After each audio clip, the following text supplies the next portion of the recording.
A SportsCenter update on 1080 The Fan. Ryan Buckley with this SportsCenter update. First on The Fan on the hardwood tonight, just one NBA playoff game. The Timberwolves trying to salvage a home split with the Warriors in Game 2 at the Target Center.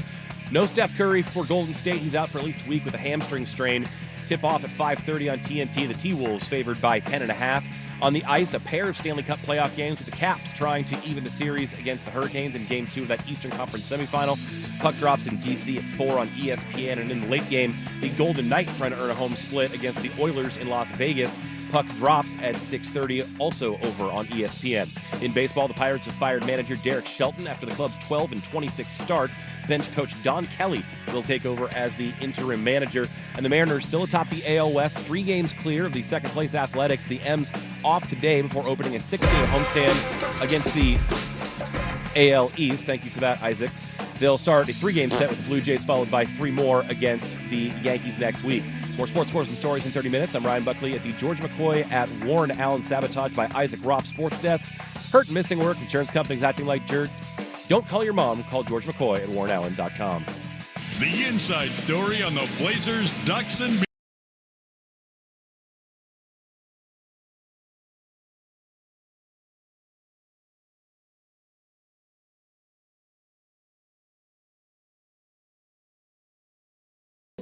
with your actual family. Primetime with Isaac and Suk. Damn! What they on? All steroids and no carbs? Them some thick-ass kids. This is Primetime. We're not like you. We're grown-ups. Your source for the best in local, regional, and national sports. Oh, my goodness. Here are Isaac Robb and Jason Sakanik with Primetime on 1080 The Fan. Hey, what it do? Ahoy! I'd like to apologize for interrupting Buckley's sports snort. I will not apologize for the first text of the day being Buckley McCord being back today as an upset. Taking heat. Buckley takes shots. Ow. You know, he catches strays. It's fine. I got thick skin. Yeah. Well, that's what happens when you're a Clydesdale. Got to. You all right over there? Yeah.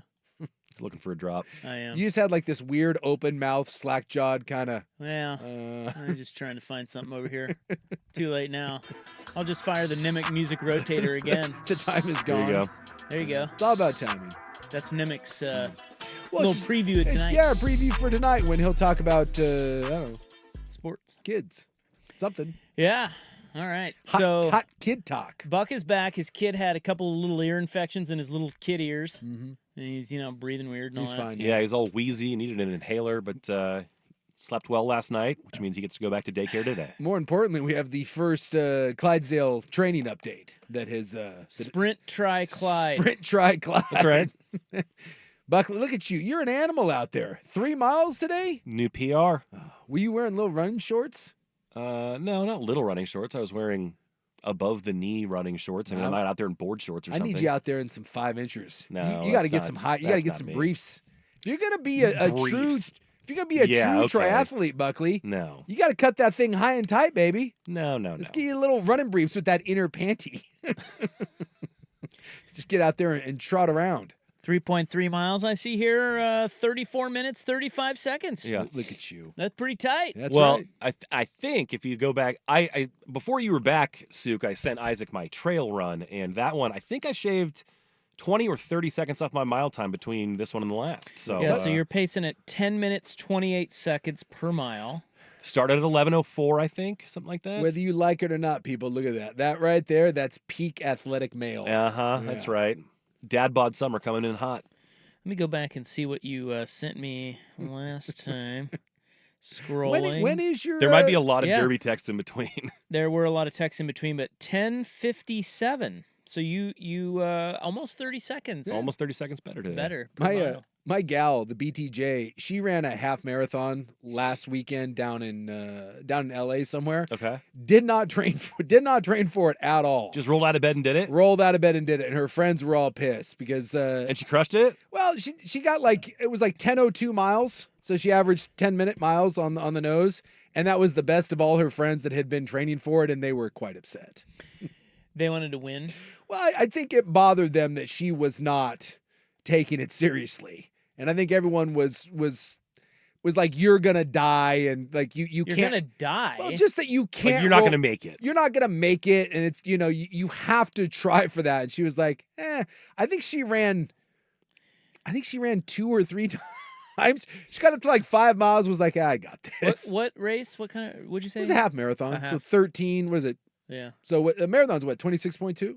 Correct. So So 13.3 so or 13.1. 13.1. So yeah, the BTJ rolled down there, and she was a little nervous. Now she did say she was hurting a little bit afterwards, but yeah, he went down there and did it with zero training. Well, why would you take it serious? Like, I don't know. I guess I think you don't want to embarrass yourself or cramp or blow out a hamstring. Like the sprint tri-Clyde over here, he's clear. Like he's not just gonna roll. When's your big race?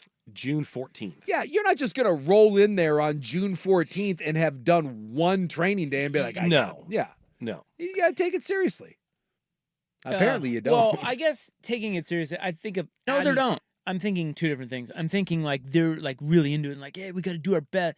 Versus, okay, maybe training leading up to I it. think that was That's Just be physically ready just to be, do it. Yeah. Okay. I think the point is they were all pulling a Buckley in training, and I was interested to see what was going to happen. And she was just like, Did she beat some of them? yeah, she beat them all. Okay. And I so think that's got to tick them and off. I think that in lies the rub, is that when you have a group of friends and you all go down there and every one of them has been trained, and then the one of you that hasn't, I think that Yeah. Why else would they be mad about? That makes no sense. Yeah. Hey, we're taking this seriously. The person who won the thing of Yeah. all of you, Yeah. it doesn't matter how seriously she took it. She beat you all. So isn't she taking it seriously by default? no. In fact, she took it. She beat them though. Yeah, but she in no way took it seriously. Like no. Yeah, way. but see, I think what this points directly to, and it's the only thing in play here, Yeah. is that they're simply pissed that she beat them without training. Yes. That's That it's the that easy. only Yes. thing. Yes. It's Otherwise, the athlete that never practices Yeah. and shows up to Who the game cares? and just balls out. if yeah. you really cared about your score, or I don't know, your time, Your time. whatever, you'd be like, "Oh, thank you really much. Thank you very much for helping Thank us you out. really much. Thank you really much. You helped us a lot with your great time. We don't even care that you didn't train because you did a better time than all of us." That's usually not the case. I have a friend of mine who's a really good golfer and never plays, and it pisses people off because he'll show up not having played in like 4 months, and then he'll play with other people that play every day, and then he goes out and shoots like a 74, and then people do get mad. People don't like people that just can go out and do it without that are practice. naturally great. Yes, that Yeah. rubs people the wrong way. I think this opens a conversation for how to compartmentalize our competitive nature. yeah. I think people need to be better about this. Yeah. Like, Well, life isn't fair and people want fairness, but the truth of the matter is when you're a little baby, whatever you believe in, Leo or Tom Cruise or the Lord or Buddha, whoever, Babies believe in Leo? yeah, I would think so, right? Leo's in charge now. All By the right. way, Pope USA. Oh, USA, that Leo. Okay. Take that. I thought you meant Why is- DiCaprio wait, because then you wait, said wait. Tom Cruise. why is he Leo? His name's Bob. No, he changed. When you're the Pope, you have to get a new name. I know. I was hoping that some Well- Catholics on the text line could help us today because why not just be Pope Bobby the First? No, you have to take a new name. Why? It's all in the rules. Well, it's because the original. Do you have a list to choose from? Does it get assigned to you like a call sign in like Top Gun, or how does that work? No, you get to pick it. You pick it. Okay. One of the first prophets in the. I'm trying to remember who it is. Like Paul the Samuel, or was it Samuel the Paul? One of the first. Yes. Yeah, he changed his name, and so now whenever you are the leader of the church, in honor of that, you pick your new name. Well, he's Okay. far from a Leo. So, I mean, so Francis What was do you not think he Pope. should be? Francis was not Francis. he picked should Francis. be Pope Bob. He can't do that. But he needs to be You Pope can't. Bob because he looks like Bob. He looks like a pope, and his name's Bob. He should be Pope Bob. No. He is far from a Pope Leo. No. At least in his appearance. He's Leo. Anyway, I just feel like people are naturally competitive, and that's okay. Yeah. Right?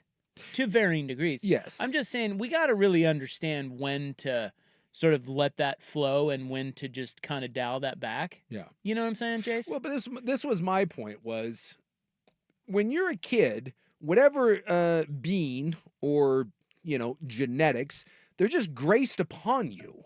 And so people don't want this to be the case. They get better because we're told that when you're a kid, if you just work hard enough and you try harder than the other guy, gosh darn it, you can succeed. And the truth of the matter is, not so much. Because if you're born with short, stubby legs and the propensity to be more like a fire hydrant, you're not going to run. In fact, if you want to be an elite runner for a distance, guess what? You better be born in East Africa. And if you want to be a sprinter, you better be born in West Africa or have that descent. But people don't like that. And so I think that's what rubs people the wrong way. So they're jealous. They're jealous. They're jealous because the genetics, like musician, and it's that way in everything, right? You see the dude that just like never took a musical lesson in his life, but he plays like 6 instruments. Again, he Can didn't pick do something up and start fooling around, and then he's like playing a song, and you're like, "What the hell, do man?" that. Yeah, Someone or something just touched him when he was a kid and was like, "Yeah, you're gonna be a musician," and people that rubs people the wrong way. Because if you've ever tried, I've tried learning Spanish like 9 different times. Currently trying to learn Japanese, going about as well as when I tried to learn Spanish. Like that stinks. There's just some things that you're not. But then you meet someone else and they pick up. My daughter picks up languages. She can just she can doodle around with something and then like in 2 months can be conversational. And you're like, son of a gun. And it makes you mad because it's frustrating because you're like, why can't I do that? Yeah, it's the end of the day. We have to work harder. But that's the thing. That's the thing is we're not willing to. We're not willing to. So your buddy comes out, shoots a 74. Yeah. And I play all the time, and I shoot 87. Yes. And I'm looking at him like, that son of a bitch. Yeah. It's one thing to be like, okay, you know what? I'm going to play him again in 3 months. Yeah. And I'm going to work my ass off, and I'm going to beat him. But that's one thing. Yeah. But people won't do that. They'll just be bitter about it. And truly, the point of the matter is you probably, no matter what you do, you're still not going to beat him. I mean, you could, but maybe you might not. It's just that I think it's one thing to make it motivate you. Yeah. It's another to just sit and bitch. Yeah. Because you're jealous. But that's what we like to do. We love that. It's like our national pastime. Yeah. What is it? The old So do you think this Pope Jack had that line? It's not that we had it so bad. It's just that everyone else had it so much better. So do you think this Pope, because he's American, will just bitch all the time? Well, I guess he's already some of the right wing people are pissed because he's a woke hippie liberal. Oh no. Which I don't another one? Another one. Thanks, Obama. Well, the part when I see people some of the conservative pundits like being pissed because he's a woke Pope. Are you familiar with Jesus? I'm not certain if any of those people are aware of who Jesus was. Kind of a lefty, liberal, hippie socialist. Not sure if that's the part that I don't quite understand when people get mad at a progressive Pope. Yeah, I think one of the things is he is sympathetic towards migrants. Yeah. What? Yeah. Yeah. And we build these walls, so. Yeah. Well, some people thought, and I did too, I thought we were going to swing back the other way and we're going to get the super conservative Yeah, Pope. our angle didn't work. He was a massive upset, by the way. Yeah, he was. dude. What were the odds You on could him? get him at 49-1. There's some ticket floating around the internet What? of someone who put out like $560 to win 52,000. So I was reading that Francois handpicked him. Oh. And insiders knew that he had a beat on it because Francis loved him because they were both real woke. Yeah. So, dude, if you had an insider. Yeah. You were just at the Vatican. I'm pissed because I made good friends with Rose, who was good friends Did with she not know Francis. this? She had to have known something. Did you ask her? Hey, Rose, you can't give me a little. Did you ask her? She's not going to volunteer it. You got to ask her. No, I didn't. You got to pull her aside and say, Rose, babe, I didn't ask. Son of a gun. here's a couple euros. I was talking to her about like the whole process, but I guess I never did ask. Like, I thought it was kind of rude to ask, like, hey, who's the new Pope going to be? But I wonder if she knew because she and Francis were like, they were tight. Well, then she would have known that Francis and this guy, I had my chance. Bob, Yeah. were buds. I had my chance to lay a significant wager on Bob. And that's where the odds, like, why were the odds so, like, no one knew that? Apparently not. Why was he 49-1? don't That's know. so I weird. don't know. He was big. Well, we talked about yesterday that there was the one American, this dude, and he wasn't even in he was way down the list. The viral favorite was Pizza Balla. That was one of them. And then there was another dude, because he's from Chicago, Leo, or Bob Leo. He's from Chicago, and the other guy, who actually I thought was the front runner for an American, I thought he was a New York guy, and he was a heftier gentleman. Well, as we discussed yesterday on the program, I think you were here. Newark, New York, Chicago, and Washington are the 4 American. Cardinals. Cardinal. Cardinal. We're doing a swag art. Do you think that this new pope? So he's a White Sox fan, Yeah. according to his brother. He went to Villanova. Do you think that he will take all the Cardinals in their little funny hats and take them to a White Sox game? I hope so. Although, did you see the controversy? Because they claim he's a White Sox fan, but outside of Wrigley Field, they have the big reader board outside of Wrigley. It said, hey, he's a Cubs fan. So the Cubs. But wait. The Cubs are trying to claim the Pope. No. It was when he got hired for the Papacy. Mhm. The Papacy, is that what it's called? The Papacy. I the believe. Papacy, the papers, The papers, the business papers. whatever. Yeah. When the white smoke came out and everybody got high and everybody started crying, they're like, "Oh yeah, it's a Pope. He's American." Oh boo! Everybody, because he was from Chicago. Yeah. It started circling on the internet that he was a Cubs fan, Mm. and I think that was just an assumption. Nobody knew that. Yeah, just he was. Well, Chicago. then they go and they interview his brother, and his brother says, "I don't know where that came from. He's not a Cubs fan. He's always been a White Sox fan." So he's a White Sox fan. He's not a Cubs fan. The Cubs were just taking their cues from the stupid internet, and the internet's never right about anything. Cubs better take that down, then, or they're going to piss off the new god.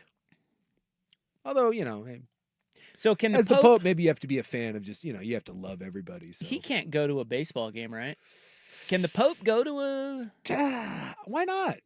Why couldn't you? I mean, you just don't really. Well, one assassination attempts. Well, but they're out and about. I mean, they got they got security, and they got the Pope Mobile, and they're out and about, but not really. I mean, it's usually at the Vatican or like touching kids' heads and stuff. well, Francis was washing feet, and they go to like Easter celebrations, and But aren't those all at the Vatican? Like, I don't think the Pope travels all that much, does he? Or maybe that's just because Francois was old. Also, do we know if he's into any of the other Chicago sports? I saw someone suggest they should do some like stained glass Michael Jordan mosaic in St. Peter's Basilica. well, I think someone did. When he showed up on the balcony, they did it to the Bulls intro. The Bulls intro, yeah, that was Oh, great. hell yeah. The internet had some good ones today. Yeah. Twitter was on fire when this was going down. Well, this is our first American Pope. I know. I say our. Yeah. This is the first American Pope. Yeah. Someone did America, someone did with the 15th pick, the Cardinals. They did the on the clock, the NFL when the smoke came out. The pick is in from the Cardinals. All the sports references. It's good. That's some good ones. Who's his OC? Ooh, I don't know. I'm trying to think of who's like maybe like a Tony Dungy, or he's a DC guy. I was trying to think of who's like super religious. Because Andy Reid's super religious, but I don't think the Mormons and the Catholics. I think those are. Sure, those go hand. Are in we hand. shocked that they picked an American? People seem to be pretty shocked. I'm shocked. No one thought this. Although the insiders, like you said, he was buddies Well, the with Francis. insiders know that Francis really liked him because they were both snowflakes. Yeah. But Well, on one side's pissed because he already told he had a tweet a while back saying JD Yeah. Vance was wrong. And but that's different than 135 guys voting for. You know what I mean? Like, Yeah. Just because Francis loved him doesn't mean he's. yeah, but the if next pope. Francis was loved and everyone knew Francis wanted him to be the guy, maybe Yeah. maybe that's enough to get because it went pretty quick. Or maybe there were some shenanigans back there. Yeah, I don't know. Conclave. Let me get a hold of Rose. I'll shoot her in line. Yeah, But, you hey, got Vatican I insiders. got Vatican insiders. That was the other big fun internet joke today. Was the Pope? It took longer to draft Shadur Sanders than it did to elect a new Pope. Ah. 3 days for Shadur, 2 days for the Pope. Well, Leo's more talented. What can you say? Yeah. He's got more upside too. I mean, and he's a younger Pope, right? How old's Leo? 69. Yeah, dude. Is that young for a in pope? Pope ages? Yeah. Dude, that guy's practically a baby. When does he die? Oh, he'll go into his 80s. Who dies first, Trump or him? Trump. Trump's like 81 or 82. I think he's 78, but I thought he was in his 80s. I don't think so. I think he's 78. So It's called rain. Comes yeah, down he's from almost heaven. 79. Yeah, so he's got 9 years on the Pope. Yeah, I don't know, dude. Dude, Leo looks like he's in shape. You think through sheer tyranny of will, Trump will never die? I think there's a good chance of that. It's possible. He may be one of those guys that you just, we all see that old person who just chain smoking and drinking, eating McDonald's, but they live to be 101. It's like you can't kill him. Well, guys, things are looking up. Yeah, we got USA. Take that, Rome. Hope Bob. Yeah. Let's go. Headlines next on The Fan. The Fan is live on YouTube.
on 1080 The Fan.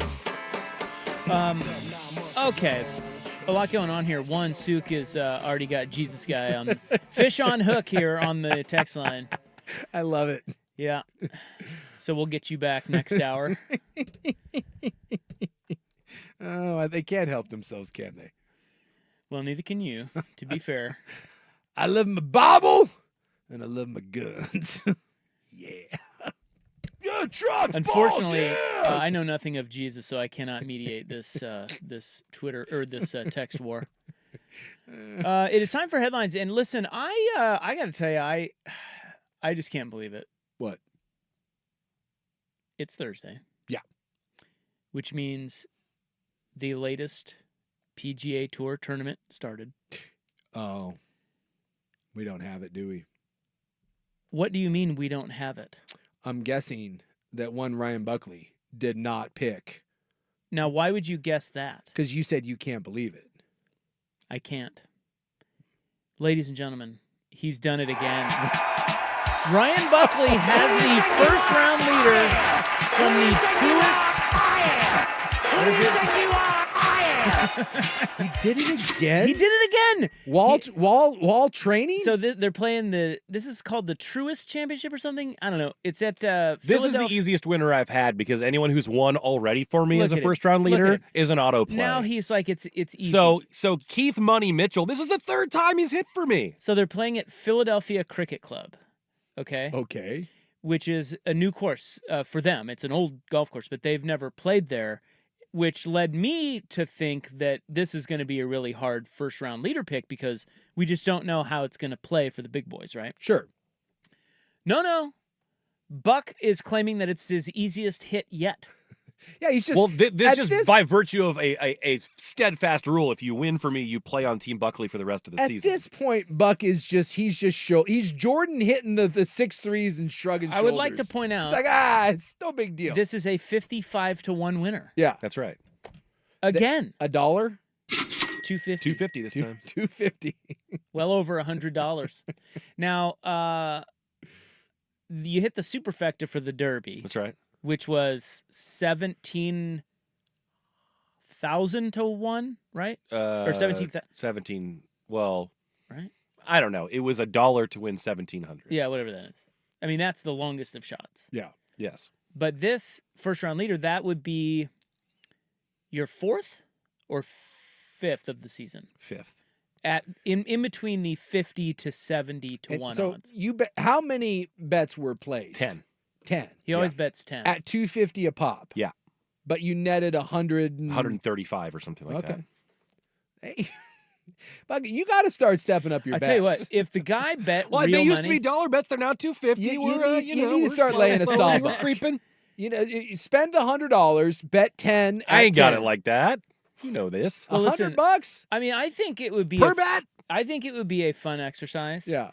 To go from the Super Bowl, because you said you had a great Super Bowl, and then No, it wasn't even. I didn't even have that great of a Super Bowl. What I had is the weekend of the Super Bowl. I had Wyndham Clark first round leader. Okay, that was the so first thing. Let's go get all your first round leader odds and winners. Okay, Yeah. Let's get the superfecta.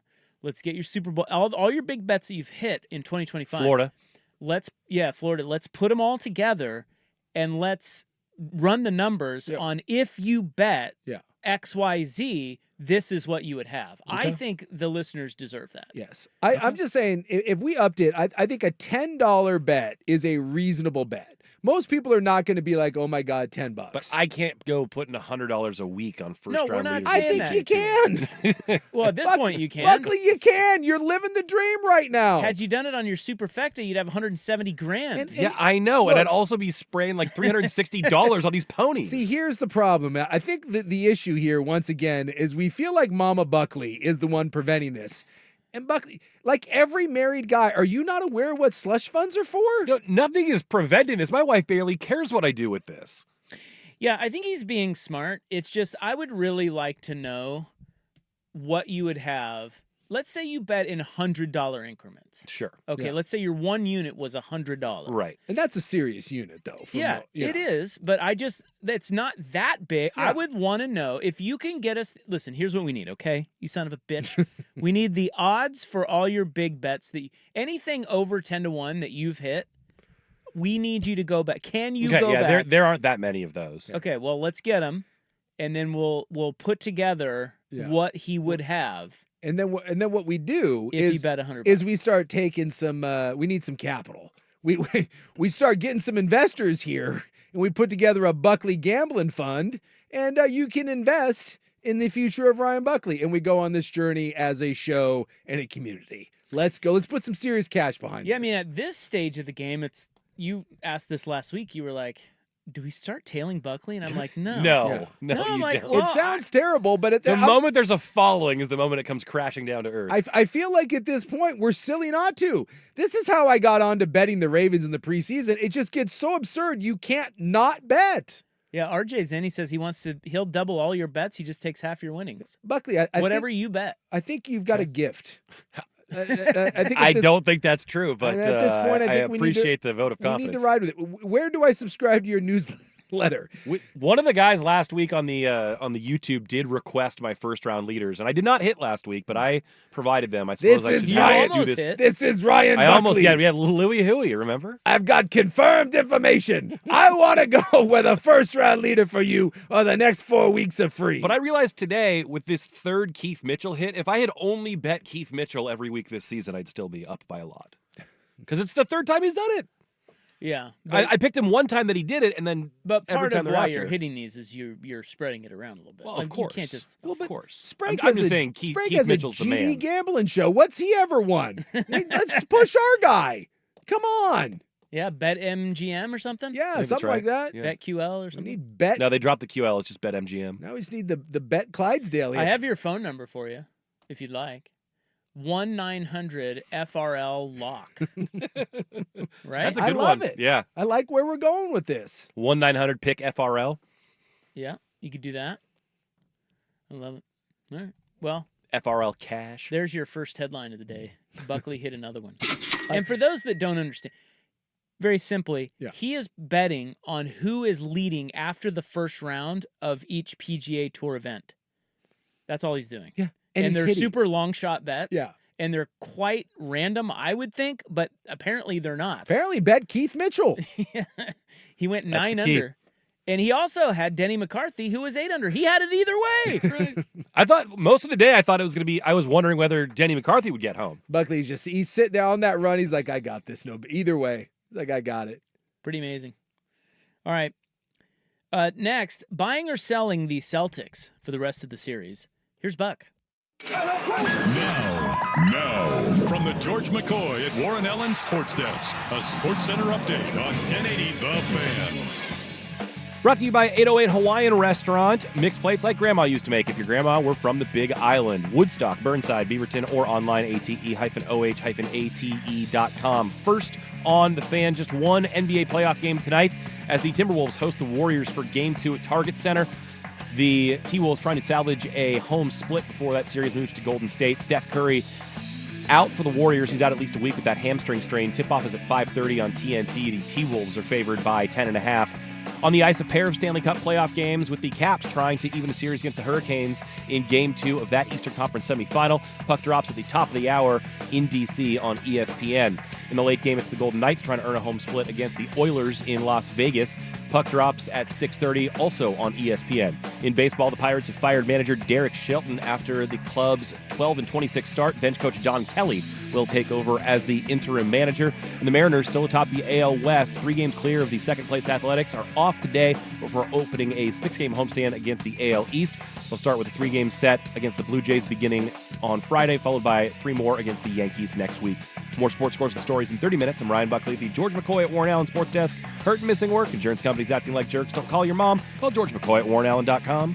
It's back. The 11th annual Fan Golf Classic at Langdon Farms Golf Club happens Tuesday, June 24th. Presented by your local Toyota dealers. Reserve your foursome now at 1080thefan.com.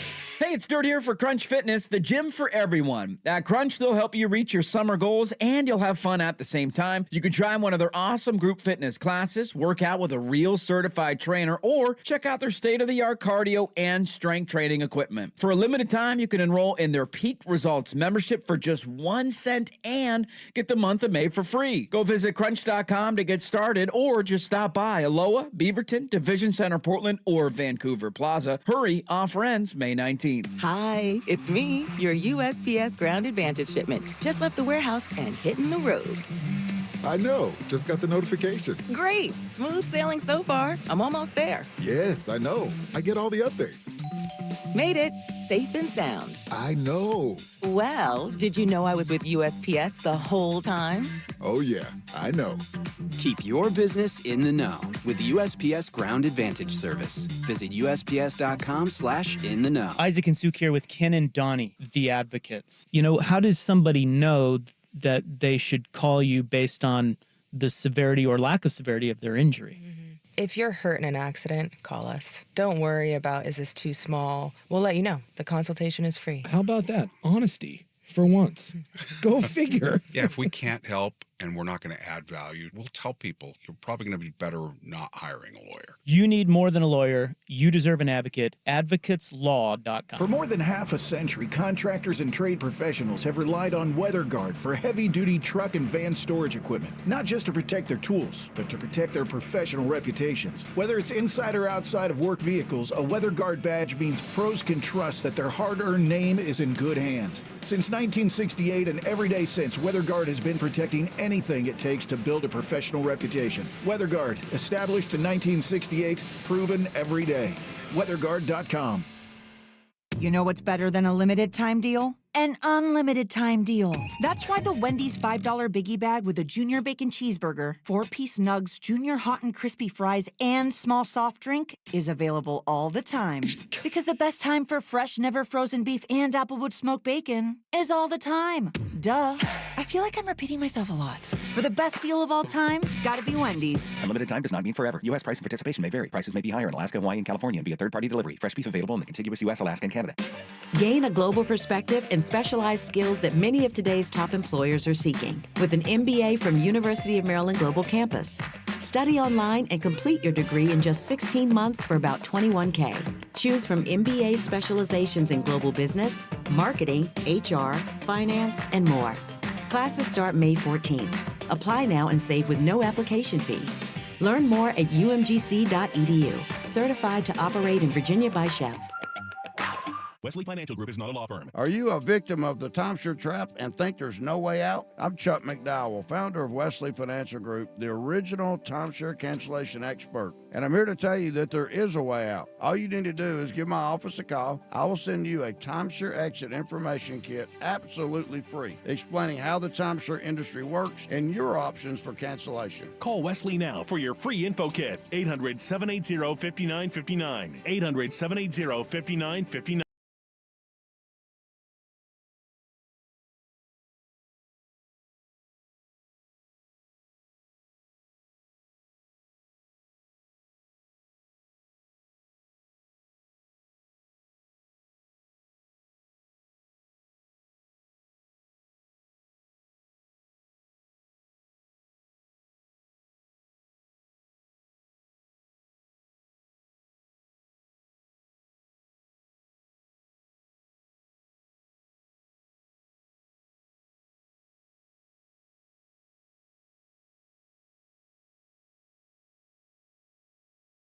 The Fan. So I just looked up the rankings, the latest. Buck is now in the top 11 west of the Mississippi in first-round leader bettors who also bet the Derby. It's quite an amazing streak. It's a prestigious place to be. Only a couple weeks ago, he was top 74. Yeah. He's in the top 11. He's climbing with a bullet right now. Surging like a Clydesdale. Like a Clydesdale with the plow. It's like the GD Indiana Pacers at this point. No one thought it. No one thought they had a chance, and yet here he is up 2-0. My Pacers. Your Pacers. Boy, didn't I call that? Am I in the top 11 of people who made NBA picks who watch no NBA? Well, you and Dirt both. You got that. Does he not watch the NBA? I'm not sure who watches less. you two, but like Ooh, they pretty sure it's me. Yeah, you both have a knack for that. So I never watch it. But hot NBA takes. But then I had the Pacers. Yeah. Going deep, and then of course, what happens? See, that's how predictable that sport is. Well, I mean, at least Indiana. I mean, not Indiana. Beat Cleveland. Cleveland has an excuse, and they're missing, three important guys. Well, and they gacked. Two important guys. Listen, in a I don't row. care who's out there. They gacked twice too. Yeah, just like the Celtics did. But I think when you look at obviously like what Boston's doing coming off the defending championship, I mean that's the most shocking one. Dude, it's crazy. And they've been up by 20. I saw that was the first time in NBA history that a team has blown back-to-back 20-point leads in the playoffs. I mean, there's so many of these Boston, you know, it's the first time this, it's the first time that. I mean, this is a historic collapse in these first two games with Boston. That being said, I don't feel that Boston is by any stretch of the imagination out of this series. Are you betting them? You want the odds? What do I got? Am I plus money yet? I think it's about even, isn't it? Nope. It's minus 120. Boston still favored to win the series. Well, I think that's what it comes down to is obviously these games have been one possession games, but for 46 minutes, Boston's the better team and they're the better team by a bunch. So I think that the idea is that if Boston just pulls their head out of their ass, if they can find out, like Porzingis has some sort of mysterious illness that no one will explain. He's got mono or Lyme disease or something. No one knows what's up, but the idea that if they can just execute a little down the stretch or occasionally make a shot or attempt something other than a three. They went 8.5 minutes with one field goal. And that, by the way, was the Tatum dunk. At least say at the end, the last possession, Mazzulla said the reason why they didn't call timeout is he said they thought they had the same look with him pushing the ball that they got on the one field goal they had. Just that New York defended it and Tatum made a weird. I don't hate that. I don't either. I don't hate that. Press the ball. You think you can get downhill on it. And it was great defense on the part. And then Tatum kind of flailed and got stuck. But it's just the idea that like Boston has like to make like 1 of 10 plays down the stretch in either one of those games and they win. And so the idea that Boston can't come back in the series, they won 3 of 4 in the regular season. They've clearly been the better team for the majority of these two games. Obviously, it's a deep hole to dig out of. I think it was 92% of teams that go up 2-0 in the series win, and it's even greater for teams that go up 2-0 on the road. So they've put themselves in a bind. But if there is a team in these playoffs that is equipped to dig themselves out of a 2-0 hole, it's Boston. Yeah, they could certainly win. I mean, there's no doubt about that. Playoffs, because they are the champs, and they, they're not going to shoot 25% from three the rest of the game series. But are they? Well, this is the part with Mazzulla. I know, Mazzulla last, they won the title, and we love him because he's this weird, eccentric, just Hannibal Lecter type. But is it fair to question the coaching acumen here, where like you have these stretches where your offense just completely falls apart and New York is being physical with you. They're beating you up and there's no adjustments. It's bad. If this was the NFL, right? And we had a coach that their entire game plan, the entire game plan is we're going to run the ball, right? It's all we're going to do. We're going to run the ball. We're going to run the ball. We're going to run the ball. This is what we do. We're going to run the ball 60 times a game. But a quarter and a half goes by and you've run for like -4 yards. And that's all he did. Like we would murder that guy. But in the NBA, we don't really do that. I just don't. I think football's a tough comp because it's just so much more complicated. I think that Mazzulla would probably tell you if he were sitting here with his crazy eyes and his muzzled mouth. Yeah. I think he would say, well, we're not going to change who we are. But you shouldn't change who you are. Is changing who you are the difference? Like, so you've gone 6 minutes without a field goal. He's going to keep chucking, dude. And you've got two guys at least that seemingly can create and get a good look anytime they want. Why wouldn't you run some stuff to get some guys some easy looks? Say, guys, I know we shoot 63s a game, but we're shooting at like a 19% clip right now, and our lead went from 20 and it's down to like 8.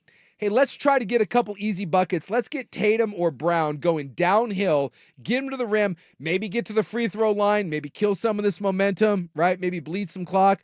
But no, they launch more threes, and it's baffling to me. And I am not an NBA guy. I do not claim to have a vast understanding of the intricacies of NBA offenses, but it just seems that for 2 games, as this thing has slipped away from Boston, their inability to make any sort of adjustment is stunning to me. Well, I think you got to give the Knicks a little bit of credit. Yeah. But also, I don't know. I think Mazzulla, he's not going to panic. I would be interested to see if what you're talking about doesn't shift if they fall behind in game 3, because they can't lose game 3. No. Right. So they got to go there and win. And so if the same thing starts occurring and they're just not knocking down threes, I think that's the time where you got to see Mazzulla maybe try something a little different. But they're the champs. Yeah. They're at home. They didn't think it would happen again. Like you said, they were up 20 both games. That right there is definition of not like you don't need to panic. No. So I don't know. I can see why they're sticking to their guns, but yes, it will be interesting to see how he digs them out of this or helps dig them out of this, or if they just keep running their same crap and they just start making more than 25% of their 3-pointers. And they are 25 of 100 from the 3-point range. Well, and in the fourth quarter, they are 4 of 26. Well, we told you in quarter 3 of game 1, when the comeback happened, they shot 18 field goals in the third quarter when they got that lead erased, and one of them was not a 3-pointer. One. And they're always going to take open threes. They just are. They can all shoot. That's the beauty of them, is they can all shoot. They all shoot, but they're just, it's 2 bad games. I just would think that there's an easy way to stem the tide, and you've got some guys that can get easy looks, but you're not doing it. And clearly the one thing we know about this series is that New York is fine playing this rugged, physical. These games aren't being played in the 120s, right? They're slowing the game down and dragging them into deep water and beating them up and being physical with them.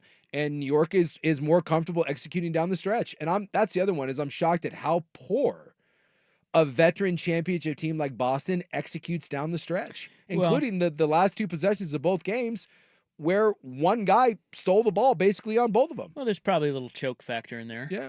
You get a little momentum. That's very real on the Knicks side. And they can play defense. I mean, they've had 2 great defensive plays to close out those games. I mean, Knicks are tough. If I told you that you could get I'm gonna spot the Knicks 2 games. Mm-hmm. They're gonna be up 2-0. But they're still going to be plus money to win the series. Aren't you just blindly taking that? Yes. Well, that's the situation, we're in. And by the way, they're going home. You just got to get one. They have home court, right? Yeah.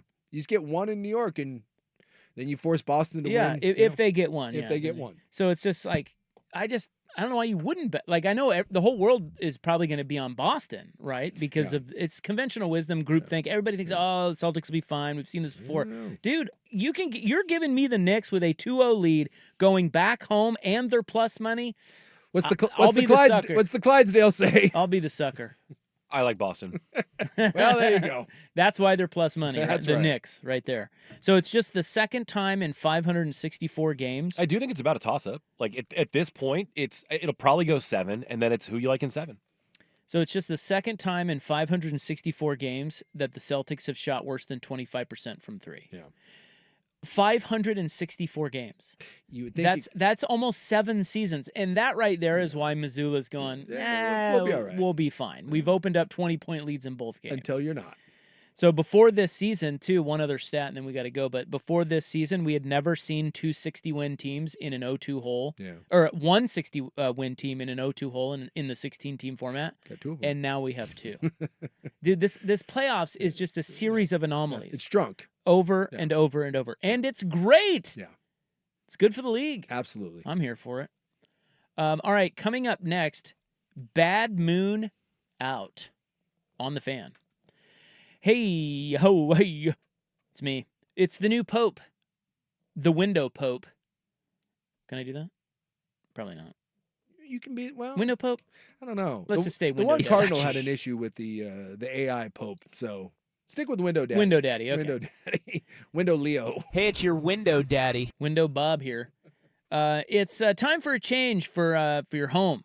Okay, so you need new windows. Well, what are you going to do? Well, one, you're going to save a bunch of money by going to Window Nation, because with their semi-annual sale, right now you're going to get 60% off, and they're also going to give you a free entry door when you buy a house full of windows. And if you don't have all the cash up front, you can get 0 down, pay no interest, and make no payments for 2 years. So you can pay nothing until 2027. That's the first thing. But it's also going to be sustainable and beautiful. It will upgrade the look of your home and henceforth the property value. But also sustainability is important here to us. And Window Nation offers energy-efficient windows. They are made with eco-conscious materials, and they are styles that are crafted specifically for our homes here in our climate. They partner with Milgard here locally to build top-quality windows to their high standards, and they are made for our climate, so you can remodel your home consciously and comfortably. It'll save you a bunch of money on your energy bills as well. So now is the time. If you need new windows for your home, book your free eco quote today at 866-90-NATION. That's 866-90-NATION. You can also visit windownation.com and tell them you heard it from your window daddy. The home of Dirt and Spray. I'm Dirt. There's two things that stuck out. The first is Oregon State fan genuinely lives and breathes that sport. Oh, yes, they do. That's their baby. And Oregon fan couldn't care less unless they win, and then they're the annoying friend or brother that doesn't care about something. It's like, ha ha. And then when it doesn't happen for them, they go, yeah, whatever. Dirt and Spray. Weekdays 6 to 9 a.m. on 1080 The Fan. We all hear the radio.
That's an underrated drop.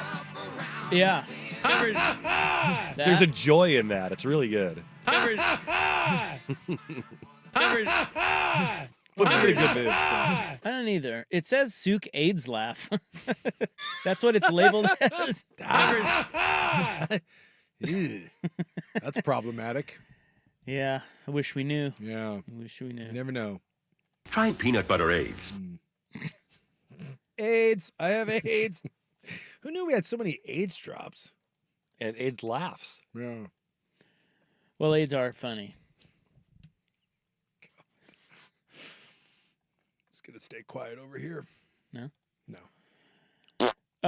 Bad Moon Out. That was the tease. Do you know what I'm talking about? I do not know. What's happening? No. God. Bad Moon Out. Bad Moon Rising. Hot Moon Talk? What the? Bad Moon Rising is out. I don't. Bad Moon Cam Rising is out. see what you did there. Well, no, I didn't do it. He did it. That's what he did? Yeah, on his so Cam Rising, the quarterback at Utah, who's been there for like 1,000 years. He is finally dead. He has medically retired after 8 seasons of college football. Okay. And so I saw that headline. I went, my God, thank you. But then I went, wait, I got to go do some digging on how that all went down because I'm inevitably going to misremember it. Well, anyway, I saw his social media post about medically retiring, and that was his headline, or that's what he wrote. Okay. Bad Moon Out. Bad Moon Out. So apparently they called him Bad Moon Rising. Well, that makes sense. Which is a pretty cool-ass nickname if your last name is Rising. It is, but don't you have to be... Well, I guess he was pretty good for a time. When he played. All right, here's my thing. Here's my hot Cam Rising take. Oh, we have hot Cam Rising take? I got hot Cam Rising take here. Because I'm going to go through his career for you. Yeah. Well, so you want to go through that? Yeah, let me do that, and then I want your opinion. Because he's interesting, because this is why I do things like this, is it reminds me of, like, what really happened instead of in my head. In my head, he was always hurt, and he never really did much of anything. Well, okay. Towards the end, right, obviously, the knee injury is what ended up costing him his career. So let's go all the way back to 2016. Okay. All right? Buck was like 6 years old. He wasn't even a Clydesdale at that point. He was just a young stable pony. That's the same year that LeBron won it with the Cavs. So Really? I want you to think about that. Yeah, that was the Warriors blow the 3-1 lead to the Cavs. Yeah. Yikes. Yeah. Young LeBron. Yeah. 2016, Cam Rising is offered by UCLA. Okay. In June. Okay. In August of that same year, he commits to Oklahoma.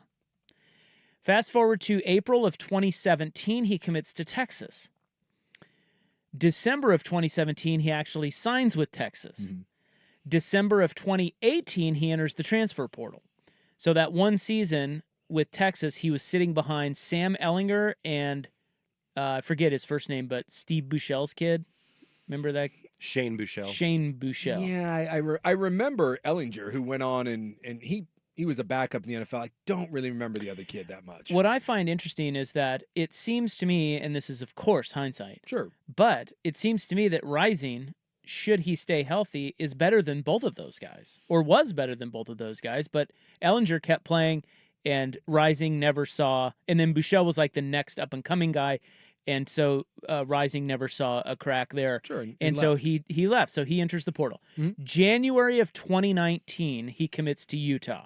Okay, so we're already 3 years into this. Sure. And he really hasn't played at all. Is this back when you also had to sit out a year when it wasn't a free transfer? You still would have had to sit out. Yeah, so that probably makes the timeline longer. So over 6 years, he plays 30 games. Mm-hmm. Those, I do remember, if I'm not mistaken, like off the top of my head, I believe he only played 2 years at Utah. In those 30 games, he went 21-9. Yeah. He won 2 conference championships and played in 2 Rose Bowls. Yes. Lost them That's both. what I don't remember. I remember them in the Rose Bowl when he got hurt against Ohio State. Mm-hmm. Totally forgot that he went to the Rose Bowl the next year and lost to Penn State. It was Utah's first 2 Pac-12 championships.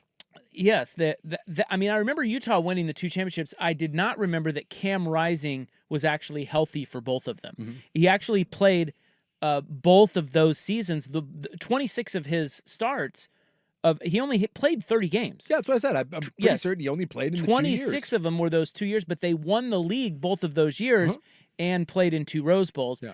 As for the injuries, he suffered season-ending shoulder injury in 2020. In 2021, he comes back. He loses the starting job to Charlie Brewer, only to get it back a couple of weeks later, but then he gets concussed in the Rose Bowl against Ohio State and has to leave the game. Yep. The next year, he plays all year. They win the league. They go to the Rose Bowl, and he tears up his knee against Penn State. Yep. So then in 2023, he takes a medical red shirt, so he sits out that whole year. And that was the weird year where Whittingham was kind of getting pissy about it because it sounded, at least the reports were, that Utah medical doctors were saying that Cam could play. Yeah, and then his personal doctor said he couldn't, and then they had the whole weird thing where they put up a media release that said don't contact his friends or family because people were there was a weird. weird thing, and that there was an idea that maybe there was some disagreement on his health status. So then he comes back for 2024, but he hurts his hand in week 2, forces him to miss 3 games. Same season, week 7, he suffers a lower leg injury and never plays football again. Yeah. That's his career. So from 2016 to 2024, 8 years, he really does nothing for 6 of them. Yeah. And 2 of them, he balled out and won the league twice and went to 2 Rose Bowls. Yeah, he played. Yeah, that's what I said. He basically played 2 years at Utah. Right, but I'm just saying I don't remember him being that good when he actually did All right, play. well, here comes my hot Cam Rising take. He wasn't. Just wasn't that good. We do this all the time in college football. Texas went to the doorstep of a national championship this year, correct? They were right there. No, they one of the best teams in the country. They had no chance of winning. No chance of winning. And with Quinn Ewers. And Quinn Ewers. So how do we remember Quinn Ewers? Quinn Ewers was He's pretty good. He was okay. Quinn Ewers was where did he get drafted? We always wanted more from Quinn Ewers. Exactly. But this is I guess this is kind of my point with Cam Rising is that this is my comp here with Quinn Ewers. We were told from the very beginning that Quinn Ewers was like the end all to be all, right? Number 1 quarterback, goes to Ohio State, comes back to Texas. Oh, he's going to lead Texas back on top. And by the way, he did. He was really good. He had a better career than Cam Rising did, probably better numbers than Cam Rising did, right? But we view Cam Ewers as kind of like, he was okay, and he played with Texas. But Cam played in a time where, Utah had never won a conference title before, and the quarterback play at Utah was dreadful. That's the one thing that Utah never had. Remember, they ran the ball, they played defense, they just could never find a quarterback, and then they got a competent quarterback. And Cam Rising was good. He was a solid quarterback. And they won the conference, lost both bowl games, but didn't have to go on and play in any sort of, cultural playoff where you get exposed against a better team. And because it was Utah and they had never won a title before and the quarterback play had been so piss poor over the years, we elevated Cam Rising to this legendary status when in reality, Cam Rising was more Quinn Ewers or Sam Ellinger that he was some sort of mythical figure. I think that's fair. I just don't think he was ever elevated to mythical status. I never got that. When people talk about like, man, if he had not gotten hurt, if he had not gotten hurt, he would have been an average player and would have been a 6th or 7th round pick. Well, he had a little flair. Yeah. And you can't deny that when he did play, they were awfully good. That's a feather in his cap. 2 of them actually. But I guess again, that's why I just misremembered how it all went down with him. Anyway, he is done. Ladies and gentlemen, it's very sad. And it Bad sucks. moon out. Yeah, and it sucks that that he doesn't have a career going forward or anything like that. But he wasn't. This wasn't Vince Young struck down in the prime of his career or anything like that. All right, coming up next, it's time for the college football crack pipe. Ooh, that's a little. You want to take a hit? Can I be honest? Y'all want to buy some drugs? Yes, I want you to be honest. I can't do that. I think you can. It's wrong. It's morally wrong. Well, I'm going to get you high. Whitney Houston once told me that crack is for poor people. Crack is whack. Crack is whack. That is next on The Fan. Let's take another role player tonight in the NBA. I'm Sammy Pete, here to help you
SportsCenter update. First on the Fan, just one game in the NBA playoffs tonight as the Timberwolves trying to salvage a home split against the Warriors in Game 2 at Target Center.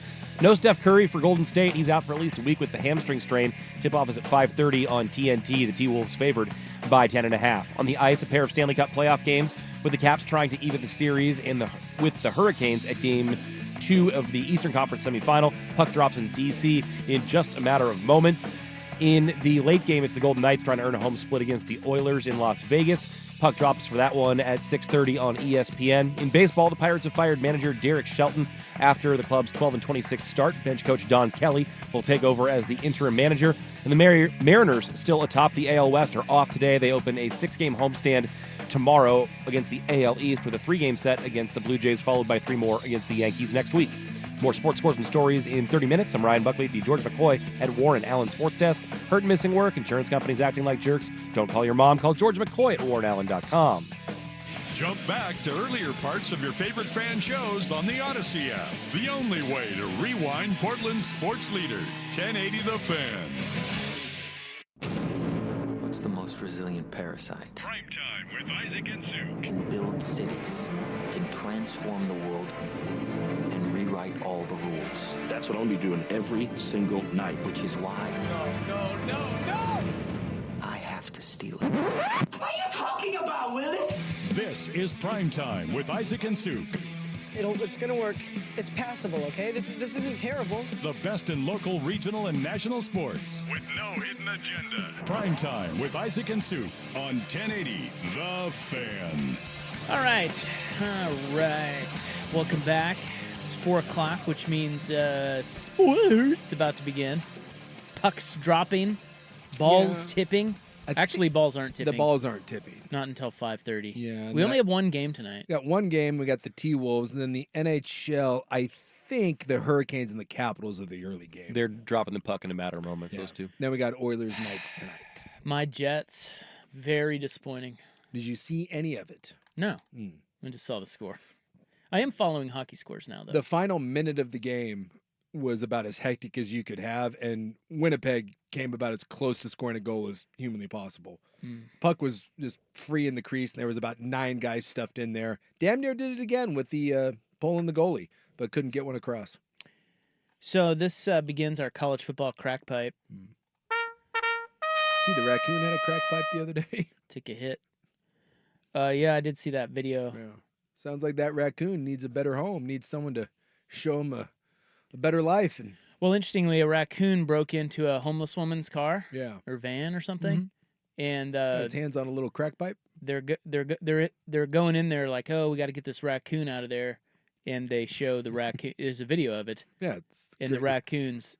The one thing of all the crap in that car that the raccoon picks is the meth pipe. It's amazing. Well, now Suk has been long on Operation Best Friend for a while with the raccoons. Yeah. Would there be a caveat if he has a crack habit? Nah, it'd be all right. You'd get him into a little raccoon rehab? Well, again, I just think that raccoon, it's lived a tough life on the streets. You know what that raccoon needs? So your understanding of the crack habit? It needs a little structure. It needs some love. It needs some understanding. And it's going to disappoint you time and time again. That's okay. I would like to provide. Disappearing for days. It's an abusive relationship. At least it's a relationship. The damn raccoons that live in my trees won't come anywhere near me. I'm sorry. Retracting this. My wife was watching a show called Prison Brides last night. Yes. Oh, hey, remember when we signed Swag up for that the inmate dating program?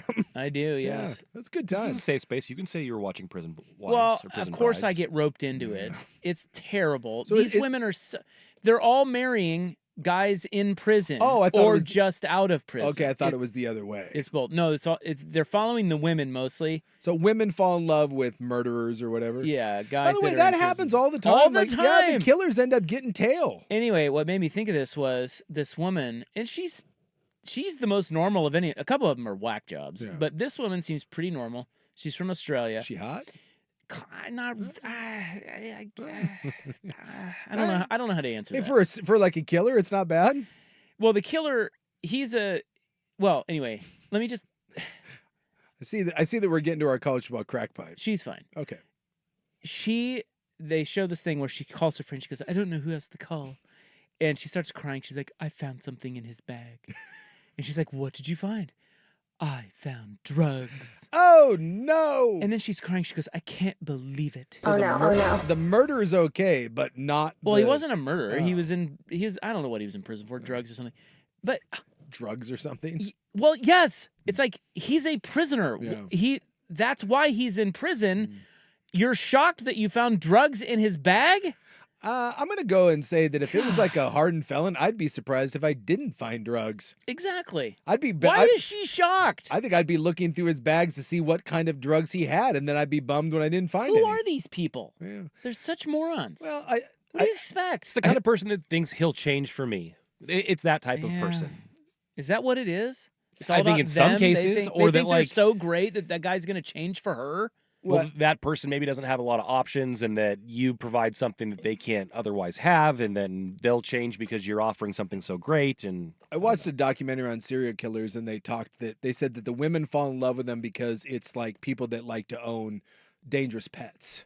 There's the rush of being close to something that is so dangerous, but there's a barrier there because it can't get you.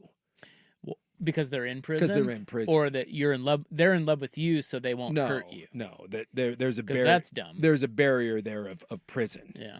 Well, a couple of these guys were out. Yeah. And a couple of them were in. It's the three. You ever done something bad and you kind of like, whoa. When you're a kid, no, I've never. You're doing something bad. There's a thrill to it. It gives you a little buzz. People Maybe sometimes, that's what it is. Yeah, people crave chaos, man. Well, anyway, it is time for our college football crack pipe. Let's be like that little raccoon and hit the pipe. I just have a couple. We've got a lot of college football stories piling up here. Wait, break? What? That's right. Well, we got derailed by the raccoon, and then you watching women's reality TV. By the way, this is a shocking Prison Brides. Yeah, you often claim that this happens to you. This is a regular thing. You just watch whatever your wife's watching, and you secretly like it. That's right. I definitely don't like it, but I do watch what she's watching. Yeah, I do it all the time. You don't remove yourself from the situation, which you could. Oh, I definitely could, but I like to lay in bed. It only happens when I'm in bed. Okay. If I have something I want to watch, I'll be out on the couch. But if I go into the bedroom, I have now relinquished remote control privileges. And so, look, you can't just go into the bedroom and say, give me the remote. Turn this Bitch, off. Turn this off. I'm going to watch sports. No, but you can't do that. So when I sit down, I'm like, whatever she's watching. I usually don't really care. But you do care because you end up liking it. Well, again, I don't like it, but sometimes I do end up watching it, and she'll watch one of three things. Well, actually, it's one of two things. Yeah. It's murder, cop murder, true crime, stupid, and they're all the same. Women love that, and those are dumb. By the way, the husband did it, and or Naked and Afraid. Yeah. Or cooking show. Now I tell you, the ones I hate are the cooking shows. The Great British Bake Off. Yeah, she likes the little British pastry show or something. Oh, is that the Zumba guy or whatever? Dude, I don't know. Or is it the one with Paul Hollywood? Those ones are terrible, and I don't get into it. I just play on my phone. But lately, she'll flip to something different, and it's Prison Brides. And then there's another one, and this one I will admit that I liked. It's actually pretty good. It's about a girl living with Tourette's. Oh gosh, I wish I could remember the name of it. It's pretty good. So your wife just basically lives on TLC. But it's this girl who she's really funny because she's got dirty Tourette's. So I think I've seen. Have you seen that? No, but I think I've seen I believe it's a TLC show, and I think I've seen the the previews for it. Yeah, she curses a lot. Well, yeah, because she has Tourette's. She can't help it. I didn't know that. I thought that was like more of a Hollywood version of Tourette's. But no, she like curses and is filthy. I've seen the little clips of that. Balin is her name. Yeah, they make their rounds around Twitter sometimes. Yeah, it's called Balin Out Loud. Yeah. Her name is Balin, and it documents her and her family and her boyfriend and just life with living with someone with Tourette's. And it's pretty interesting how they deal with the person, because I don't know much about Tourette's. I know what it is, but it's like, wow, imagine living with someone who just right in the middle of a serious conversation will drop a C-bomb on you. First off, that sounds fantastic. And I think it kind of is. It would be great. All I know about Tourette syndrome is because of What About Bob? That is my sole understanding of Tourette's, is the Bill Murray movie What About Bob? So probably not the most accurate. But I think it'd be hilarious in inappropriate situations to have your significant other dropping the "see you next Tuesday." And then you just look at me, hey, Tourette's. Well, they don't really acknowledge her. You know, like she there's just so many times where she just is dropping. So you just shrug it off? Dude, that's amazing. Yeah, they kind of do. And it's great. Yeah. Because you can't really laugh. Because Can't that you? embarrasses her. Oh. She has a lot of anxiety. You know, that's the whole thing. Yeah. But anyway, I wouldn't recommend watching the show. But yet you if do. Yeah. if you are watching that show, you're gonna get sucked in. It's not bad. I kind of like the boyfriend, and the dad hates the boyfriend. Yeah. And the dad's an ass, and I am rooting for the boyfriend over the dad. I'm just saying, this happens all the. You claim that you don't really watch these shows or like them, but you can describe everyone from the Kardashians to whatever. You always can. Well, I watch. You can, and Listen, you seem invested. The only just one, come out of it and just say it. I'm telling you the truth, you idiot. The only one I like is Bailing Out Loud. The others, I watch them. And I tell you, that Prison Bride show, that is a bad show. And those women are crazy. I think the only one I ever watched on there is I did watch 90 Day Fiance for a while, because that thing, holy God, was that a train wreck? That one wrote me that one wrote me in from time to time, and it was equal parts. I felt bad for people and also just the most pathetic wretches on the planet. So this really is college football crackpipe. Yeah. Because we're so cracked out, we can't focus. No. It's a valid point. Coming up next. Wait, is Buck in there? Oh, there he is. Yeah, he's talking with the boss. What is he doing here? He's bossing things. Interrupting now. our shows now. He's important- setting meetings. He's got By important the boss way, things to do you know how to work the Google Docs thing that he Yeah. sent? Yeah, I don't. You show me that. I have to sign up now. Well, he's got I important have to have boss Google things. Drive documents. You can probably just tell him that you want to meet at a certain time and it'll be fine. I'll just ignore it, like I did with Jeff. All right. It's off to a rousing start. College football crackpipe is next on The Fan. It's back, and it's sure to sell out fast. Your local Toyota dealers present the 11th Annual Fan Golf Classic at Langdon Farms Golf Club on Tuesday, June 24th. Brought to you by Henderson & Daughter Windows and Doors and Philbrook Law, Accident and Injury Lawyers. Choose from the morning or afternoon round. Visit your local Toyota dealer today. Toyota, let's go places. Also brought to you by Angels Envy Bourbon and 1-800-DIVORCE. Reserve your foursome now at 1080thefan.com. Now, here's a quick look at Portland traffic. Real heavy slowdowns going northbound I-5 beginning at Iowa Street, trying to get over the interstate bridge. It's about a 50-minute drive with at least 15 to 20-minute delays. About a 30-minute drive if you're going to 205, at least 10-minute delays as well. I'm Ken Luttrell with traffic. This is the story of the one. As a lineman, he does whatever it takes to keep the power on in his community. And he wants a partner like Grainger who does the same. Grainger offers the professional-grade products he needs, from voltage detectors to harnesses to hard hats, plus fast, dependable delivery, so he can rise to every challenge. Call 1-800-GRAINGER, click Grainger.com, or just stop by. Grainger, for the ones who get it done.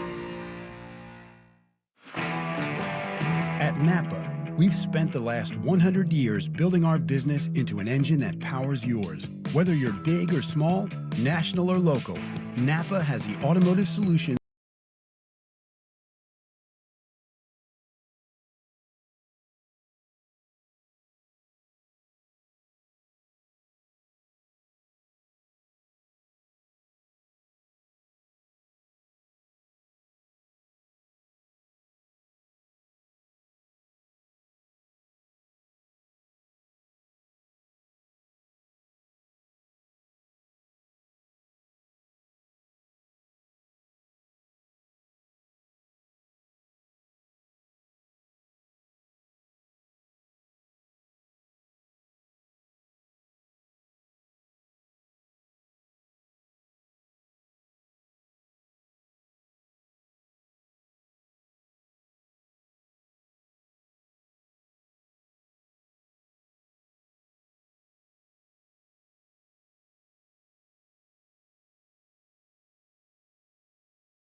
Our fearless leader. I thought when they said we had an American Pope, I thought it was going to be Trump. I was like, wow, he really did it. Did you see that picture they put out with with him and his little Pope hat? Yeah, one of the Cardinals didn't like it, and then he was like, Trump said, "Yeah, got to be able to take a joke," which I kind of agree with him on that. Yeah, lighten up, Francis. It's a little odd when it comes from the White House's official Twitter account. But they do that. They did that on May 4th, We're too. not Jedi used to the White Lord. House doing bits. Did but you see the May 4th photo he put out? Yeah. I sent it to you. Dude, we're like 5 years into this, and we're still shocked. Just you gotta at some point let it go. They're eating the pets. Let it go. Let it go. It's gonna drive you crazy. So just our best bet here is if the whole world just starts ignoring him. And then it's like, oh, he's harmless. You treat him like a petulant child, and you're the naughty British nanny. You're like I'm not going to acknowledge this. Not going to give you the attention. By the way, text. I got some Google Doc in my email to update from work, and it said I needed to request permission for access to edit it, and I just gave up right there. Hallelujah! That's exactly what I did today. You're just done. You're like, man. Dusty sent out this thing, and it's some Google something or other. I'm like, open it, and it's like, Google you me, need bitch. permission. Rob doesn't ask permission for nothing. I'm just texting him. Nobody and nothing. Are we going to get to college football? Yes. Because the way this is going, we have 3 minutes. We for are our college careening football to end the crackback. news.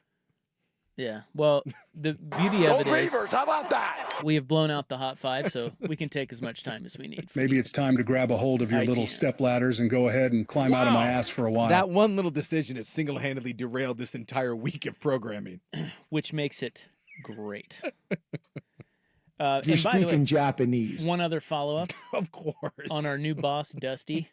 One other. He hasn't even started his job yet, No, although he really has, because there's a lot going on. He doesn't around start here. till Monday. But that's not true. is true. He's working. We don't And have to listen to him yet. I saw him in there. He was in Buck's booth a second ago.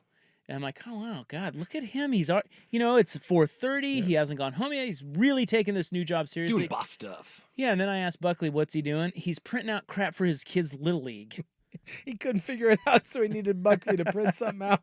I mean, come on, man. Dude, everything's going great. True story. Already prioritizing his kids' Little League over Odyssey. They're not going to like that. The corporate overlords. Well, good thing you just ratted him out on air then. They don't listen. You think they've heard us? All right, yeah, let's get to it. It's time.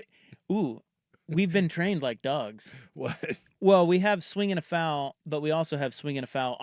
Yeah. So if Buck were to just play this part, We would instinctually. instantly. We would say it. We both did Yeah. it. Oh, you didn't do the whole thing? Oh, yeah. We just. We did it. I can't. We're trained. I can't hear the It's swing like and a foul. Pavlov's dog. Sad part is I'm going to be at a Mariner game, or you'll be watching on TV and you're going to hear swing and a foul and you're going to be sitting around and go. Person next to you is going to be like, what the hell? And you're going to be like, I got Tourette's. Or they hear it and they go, yep. Yep. Robin soup. Yeah. All right, it's time for our college football crack pipe. And it's also time to break. I needed that crack. I needed it like 20 minutes ago. Well, I got a couple things for you. Did you know that Scott Frost is back at UCF? I did. I just saw he signed a contract. Yeah, just the other day. Yeah. So I had forgotten about Scott Frost. He kind of flamed out at Nebraska. He didn't kind of flame out. That was like the most spectacular flame out we've seen in a while. Well, but usually when you get fired, you go, like you work your way back up as a coordinator or something. Yeah. He didn't do anything. No, he was just sitting on a pile of money. And now he is going back as the head coach at Central Florida for 5 years, $22 million, which is a pretty damn good gig, all things considered. Yeah, considering that you were a clown at Nebraska and all the rumors about you not doing anything and maybe some womanizing. I mean, it was a bad thing. And you would thought he'd have to go back to like a Florida International, but he led UCF to an undefeated season, so they were probably happy to have him. I'm guessing since he left, UCF has probably been a bit of a rotating door. Well, they had Malzahn, who I totally forgot left. Do you know where he went?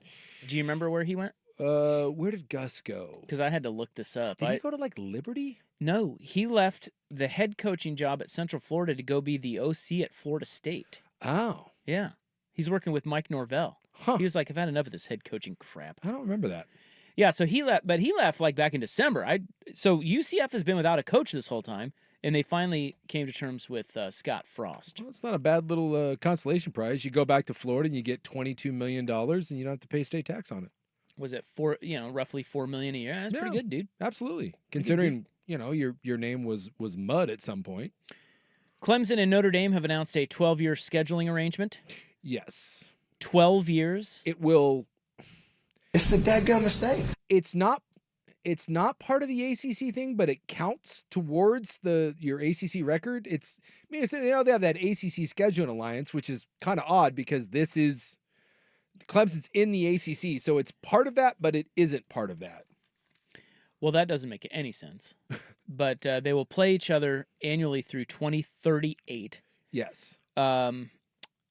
So Notre Dame ensures a marquee matchup on its schedule as it hopes to build a playoff resume as an independent.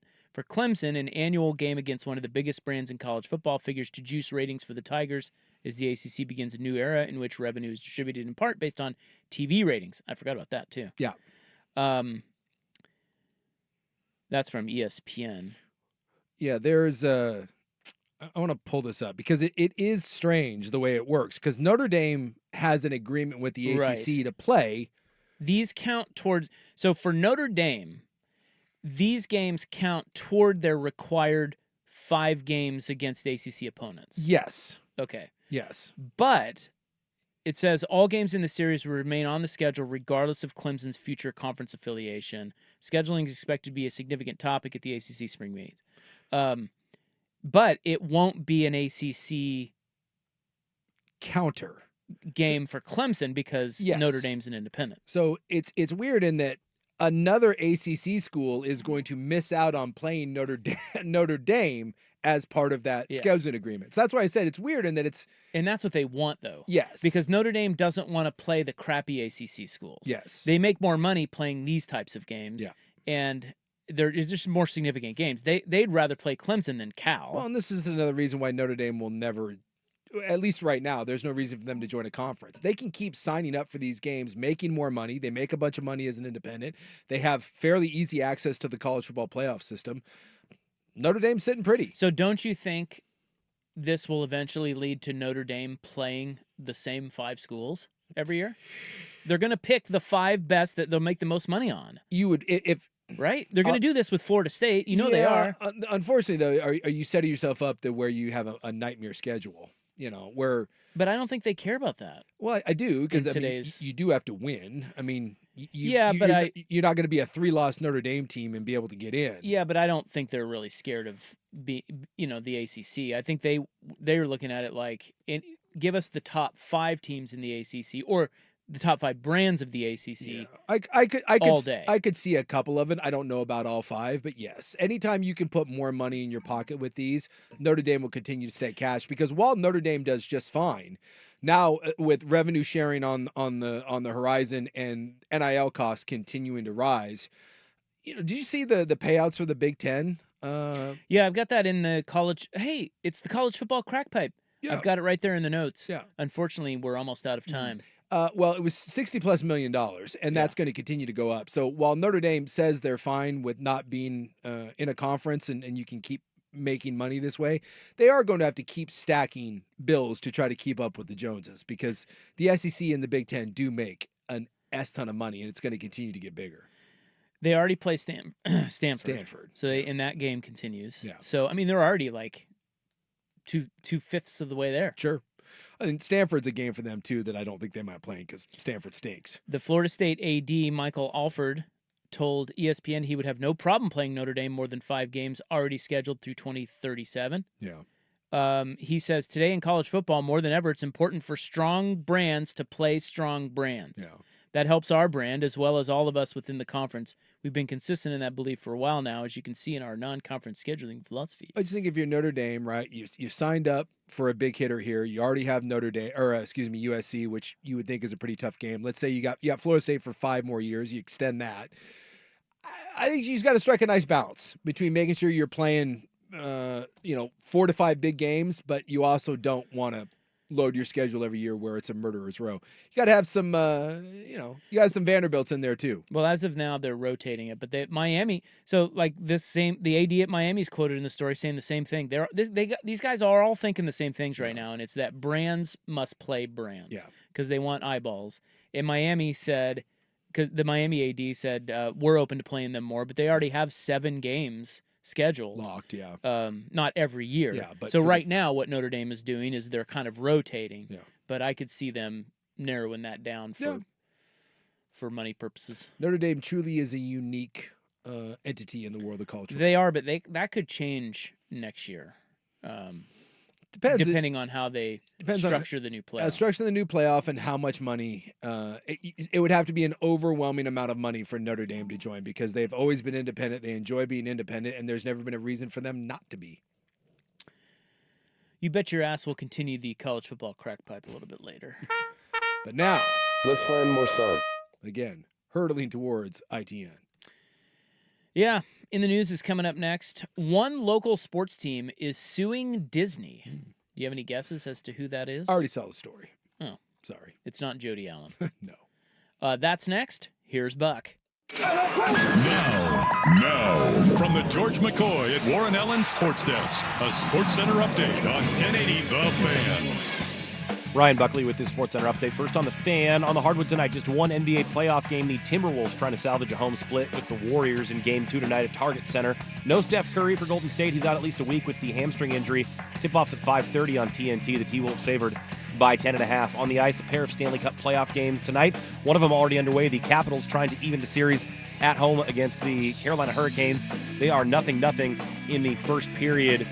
6 minutes to play before first intermission. In the late game, the Golden Knights try to earn a home split against the Oilers in Las Vegas. Puck drops on that one at 6:30 over on ESPN.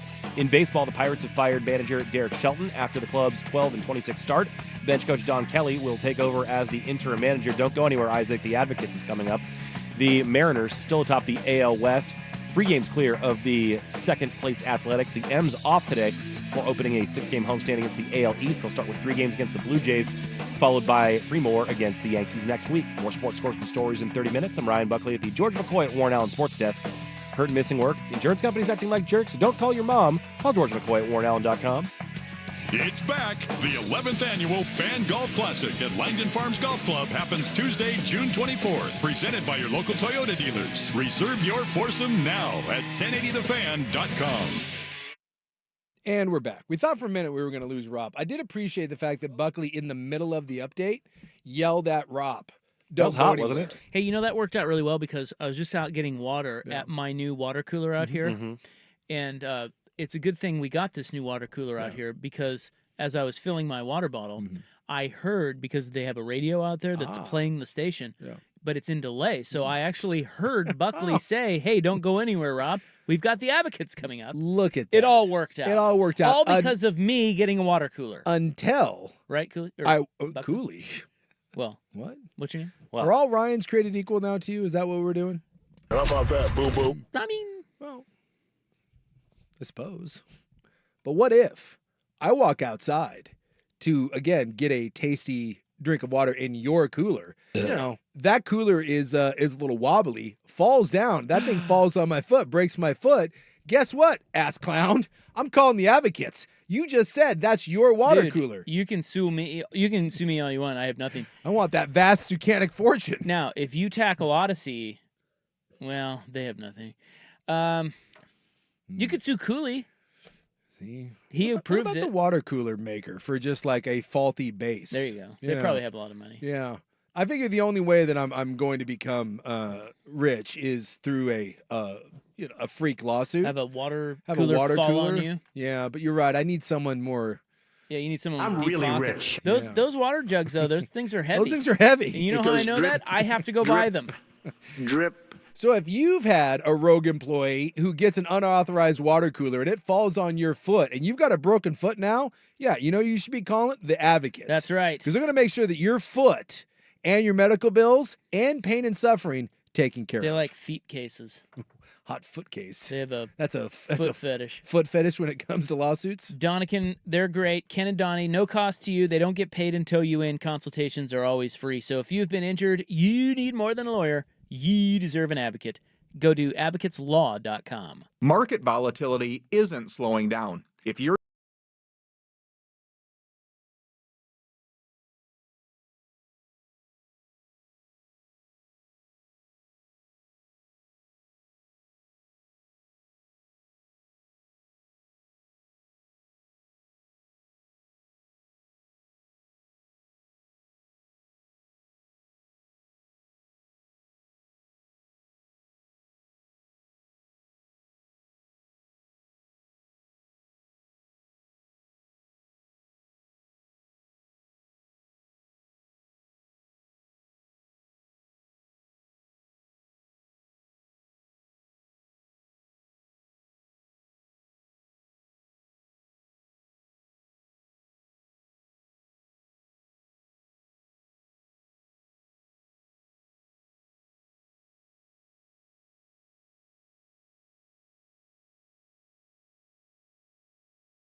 Noted, beloved, and humble newsman.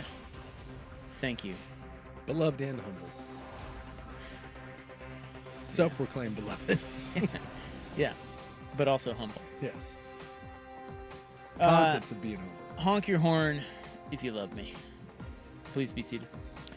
It is brought to you by the Advocates, injury attorneys at advocateslaw.com. Today is No Socks Day. Are you wearing sockies? I am wearing sockies. On your little feetsies. Sometimes I don't. It bothers some people in my family that I go tennis shoes, no socks on a regular basis. Yeah, I don't do that. I just put a little baby powder in there, and then I go bare feetsies. I don't like that feeling. No? But I do like not wearing socks. Yeah. Like more flip-flop or sandals or Sure. a flip-flop or maybe a slider. I'm a bit weird in that I don't like thick, cushy socks. I wear the thinnest socks humanly possible. And so sometimes if I can't find a pair or whatever, I just go with the straight baby powder, and it's a great feeling. It is also World Donkey Day. I love a good donkey. Kind of want a mini donkey. It's part of my moving out to the country and starting my own, zoo. And definitely mini donkey would be out there. A burrito? Schwarzenegger has a mini donkey. If you follow him on social media, he has a mini donkey and a mini horse that live in his house. It's the cutest damn thing ever. They just cruise around, he smokes cigars in the house, and then he's just sitting there. Next thing you know, there's a mini donkey that's getting up on his desk. Why does he do that? I don't know. Because he can. He doesn't have to clean up after it. He literally has a mini donkey and a mini horse that live in his house and just run around. And sometimes they take a dump, and he's like, well, that happened. Have you ever seen a mini donkey? It's the cutest damn thing ever. Trust me, if I could get someone to sign off on it, there'd be a mini donkey at my house. The clash between the Portland Pickles and the fictional Peaks Valley Pickles has gone from a laughing matter to a legal battle. Are the advocates involved in this? Jason. Are the Pickles getting mixed up in frivolous lawsuits? The Pickles have sued. I'm not sure it's frivolous. The Summer League baseball team filed a federal lawsuit against the Walt Disney Company, claiming the global entertainment company is engaged in trademark infringement for launching a team with the same name on its streaming television show, Win or Lose. You can't do it. Attorneys for the local team are now seeking unspecified damages, and a judge's order permanently banning Disney from using their name in the show or on merch. Now, does anybody know this show, Win or Lose? I don't. It's an animated show, though. Oh, okay. Yeah, it's not it's just a little... I was not aware of it until I saw this story, and then I had to go find out what exactly this is. And it kind of looks like the animation that's like in Up, Okay. I don't know. And there's this little team that runs around. It's a little kids team, and they're the Pickles. According to the suit, that brand is now at risk of being diluted and devalued, not because of poor business decisions or market shifts, but because Disney thought the name Pickles was catchy and used it without regard for the people, the real people and real community it represents. I'm guessing Disney didn't vet it, right? This seems to me a slam dunk lawsuit. I don't know how any of this works. So, I get that you can't launch a real team, but if I have a fictional show and I have a team called the Mets, can the New York Mets sue me? I think they can. I don't know. But you wouldn't name them the Mets because you know that the Mets already exist. I think in this instance... What about, the Wildcats? It's possible that they didn't know that the Pickles... Well, the Wildcats, wouldn't you have a case that there are so many Wildcats? It's more generic. Yeah. As if there's only one baseball team called the Pickles, then maybe you're copying that And there's only team. one baseball team called the Mets. Will Forte is in this. He's part of the Pickles. He's one of the voices. He is in a new show. I love Will Forte, by the way. He's great. Yeah. He's in... what's that Steve Carell show that's on... HB? No, it's on Netflix. Have you seen the Four Seasons? It's got Tina Fey in it. I don't know. Yeah, the Four Seasons. That's exactly. Have you watched that yet? I have not. Haven't watched it yet. Yeah. All I know is I love the Pickles baseball. I'm not familiar with the Disney show, so go Pickles and screw you Disney. Well, it is a trademark. The Pickles. Yeah. The name and its logo trademarked in 2016. Don't go peeing in the Pickles pot. That's right. Plus, Disney has a bunch of money, so I know the Pickles are sitting over there going, yes. You think that was one of those at the moment Hell they saw yeah. that? They're like, yeah. Perfect. Instead of sending a cease and desist letter, they just were like, well, go ahead. Well, yeah, they are selling T-shirts for the Peaks Valley Pickles. Are they really? Yeah, Oh. and their logo. Yeah, it's cursive Pickles, just it like... features a smiling green pickle. Yeah. And... Do you think the best case scenario or hope is that, Disney kind of realizes they shouldn't and they just fork over some cash and make it go away? Guaranteed. That's exactly what's going to happen. What's $1 million or whatever to... Suddenly the Pickles have new and improved facilities and everyone's happy. If you got a good attorney, what's $10 million? Exactly. Cut a check and... $20 million. There you go. The Pickles are about to be the richest independent league baseball team of all time. Let's go. Love the Pickles. Thanks, Walt. Best value in the city. What else do I have for you here? Well, cops are now stabbing people. Yeah, I saw that in the Couve. Yeah, this was up in Clark County. I didn't know that was the thing. Well, yeah, I'm a little confused by this. So cops carry knives? Evidently. I can't say I knew that knives were part of the repertoire when it came to fighting criminals.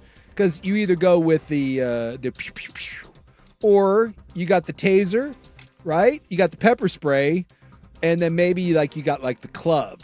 I didn't know that we could stab people, but evidently... In Portland, they carry tridents. Wouldn't that be something? Evidently, you can. Well, maybe you can't, but this guy in Vancouver, this is weird. him. So a deputy stabbed and killed a suspected impaired driver involved in a crash on Wednesday night. This was around 11 o'clock. Deputies responded to a crash involving a vehicle that hit two parked cars. The man was arrested. He gets taken over to the Scale House on Interstate 5 in Ridgefield. So this is about 30 minutes later. Yeah. And of course, for those of you that are familiar, as I am, you don't blow the breathalyzer doesn't come until later. Well, that's way back at the station. So yes. they're in that room where they're like, okay, now we got to get your breathalyzer. So in that room, a deputy reported over the radio that he was actively in a physical altercation with the suspect. The deputy also reported that the man had tried to take his firearm and said he stabbed him several times. Yeah. So the guy was trying to get his gun, and he pulled out a knife and shanked him, and the dude died. The man was pronounced dead at 12:39 a.m., about an hour later. Yeah. Well, I'm willing to guess that yikes, all of this will be on camera. And they said there'll be an independent investigation from a different police organization that will look into this because, you know, you can't investigate yourself, but I would assume that when I'd like to investigate my own taxes. That's the new thing now. That's the new thing. People investigate themselves. Yeah, but they hire, quote, independent firms. Rob, I would like. But they pay them. I would like to pay you to investigate my doings. Oh, my firm would be glad to do that. But yeah, I would assume that all of this in the police station is all on camera, so it should be pretty cut and dry. That if my man is going for the dude's gun, I'm assuming that a stabbing is warranted, but I just didn't know. I've never heard of a cop stabbing someone, ever. Yeah. It's a weird thing. Yeah. Weird thing, bro. Well, on Sunday, it's Mother's Day. Yes. And there is one local attraction offering something free to moms. I think a lot of places do that, don't they? They do, but oftentimes they're not quite as, why would mom want to do that? Yeah, it's as this one is, you know? It'd be like a strip club offering 2-for-1 lap dances for mom. Like I was thinking more like a free scoop at like a Tasty Freeze or something. Is usually more along the lines. Right. Yeah. Yeah, like golf courses aren't discounting No. tee times for mom. Mom doesn't want to go golfing on Mother's Day. Is that a good idea, though? Actually, now that I think about it, it's not terrible. I just don't know how many moms you're going to get. Well, how many dads are going to gift their wife with a round of golf together so that we can go spend some quality time? You want to get guys in trouble. Start discounting golf tee times on Mother's Day for mom. Honey, I'll be back in 2.5 hours, I promise. But if you play with me, babe, it's 25% off. What do you say? It's my gift to you. How do you think that's going to go over? I think I'd rather just not play golf. On Mother's Day? No, you can't play golf on Mother's Day. I'm saying, if you had the choice between playing golf on Mother's Day with your wife or just being with your wife on Mother's Day, I'd rather just go to brunch and have some bottomless mimosas. No offense to the BTJ, but we don't need to go out and knock out 9 holes at Eastmoreland on Mother's Day. Have you played golf with your significant other yet? We've gone to the driving range, and that's where that will end. Yeah. So we played at Salishan once. Yeah. She was with me out there, and of course they have a course there. Sure. And we were standing there. She's like, I want to play. Oh, my God. Yeah. That will never happen again. No. And she knows it, too. Yeah. She admits it. She's like, okay, I get it. One and done. We need to do something together. One and done, sweetheart. Yeah, well, it's not going to be golf. Okay? So we'll get to that story next on The Fan. This is The Fan's Window into Sports, a view into today's top stories. Brought to you by Window Nation, online at windownation.com.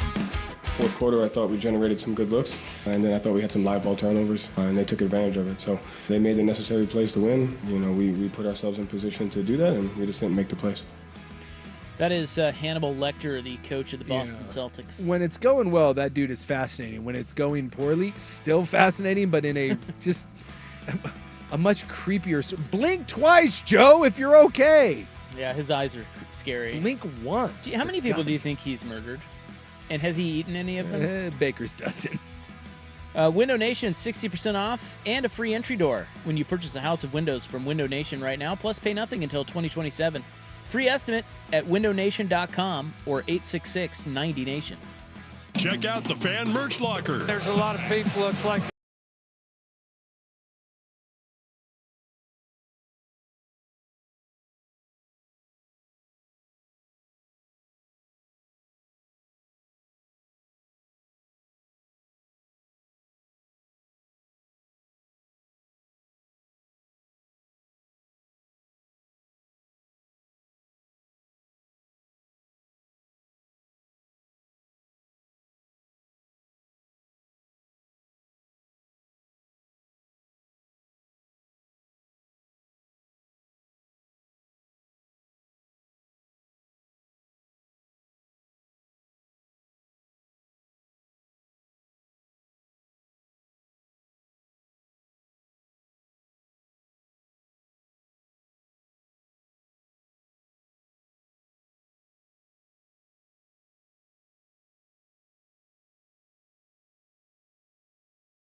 I worked, this is a text message.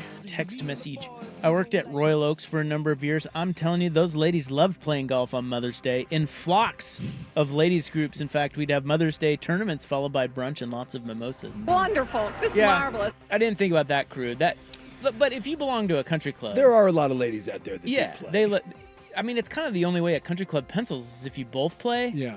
And maybe your kids play. Sure. Like those are golf families. But when you go out I'm telling you, out go here. when you go out to Langdon Farms, it's Well, I just mean out here with us poors who don't belong to country clubs. Dude, women, we're not, our moms, no. they ain't going to the golf. Now, we are actually going to Langdon Farms on Mother's Day. Are you really? We're eating their brunch. Ah. But they have a Mother's Day brunch They out do, there? yeah. Yeah, all That's the olds. the most you thing ever is that you're Yeah. going to Langdon Farms for Yeah, yeah. Now, is that her choice or is that yours? Yeah. Is she aware that you're going to Mother's Day brunch at Langdon Farms? Yeah, all right. Look, I got a whole day plan for her. You She's getting going to her, love you it. getting her some Pro V1s too? wrapped in a nice. Great idea. Honey, look, if you don't want those, We may or may not play 9, but, she doesn't have to. She can just ride along. There you go. Let her drive the. Yeah, well, let her no, drive the I don't car. know. I'm just kidding. No, we're going to Langdon. They do have a nice Mother's Day brunch. I think there's a few seats left. But you got to, I'd book. Yeah. Because everything's filling up. The olds don't. Yeah, especially, if you want a brunch on Mother's Day around Portland. Good luck. Dude, get on it 6 weeks ago. Yeah, you're not getting it now. Coochie board. And by the way, Salty's brunch, I looked into that because she really likes that one. Yeah. It's like $125 a head, or it's like $150 a head. Skamania Lodge has a good one, but it's spending. Oh boy. Free rides for mom at Oaks Park on Sunday. Oh, there you go. Do moms? I thought that was really dumb. I got to ask the question: Is mom really fired up to go to? No, Oaks Park? and I think what they're trying to do here is, hey, bring your kids. Bring the to Oaks families. Park, and then we'll let you ride for free. Mom ain't. That's the one day mom ain't bringing the kids to Oaks Park. That's a terrible. It's about her that day, not the little S-head kids. I can't imagine any mom wants to go to Oaks Park on Mother's Day. Now, what you should do is offer free rides for dads on Mother's Day, because mom is out drinking mimosas with the other moms, and dad has to watch the stupid kids, and he takes them to Oaks Park and gets free rides. There you go. That's what you got to do. That's what you got to do. Partner with some sort of spa, and then the mom goes there and the dad has to haul him around. And that, Jace, is in the news We've for all May learned, 8th. We've all learned something today. 2025. Yeah, cops carry knives, I guess. Although they didn't really say what the utensil was. Maybe it was a pen. Because when you're in that room, he's filling out paperwork. Boy, did he John Wick him? Did he kill him with a pencil?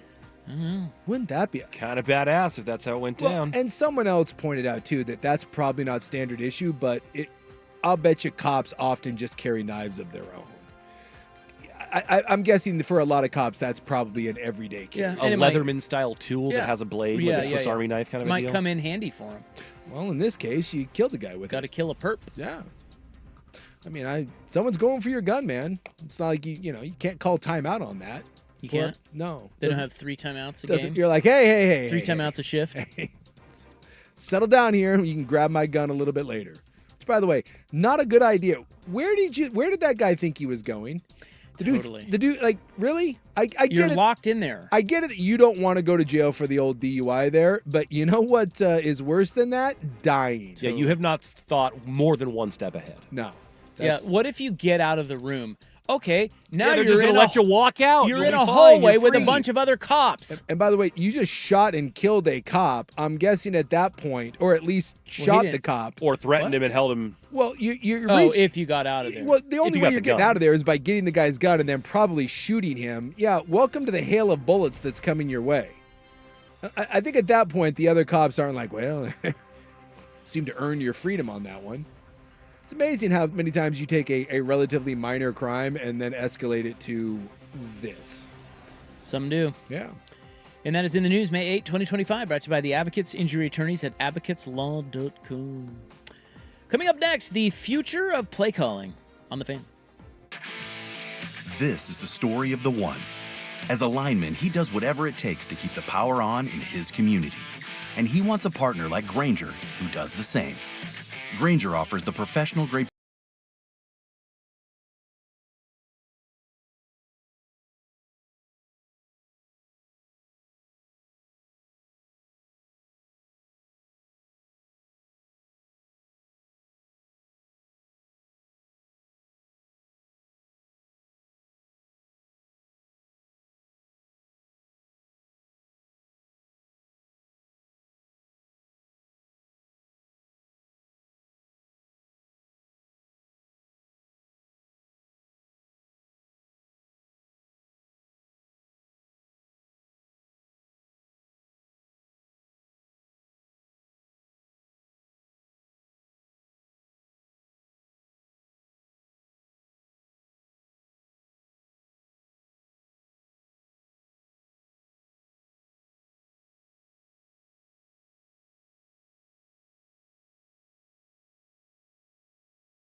At the tone, Pacific Daylight Time will be...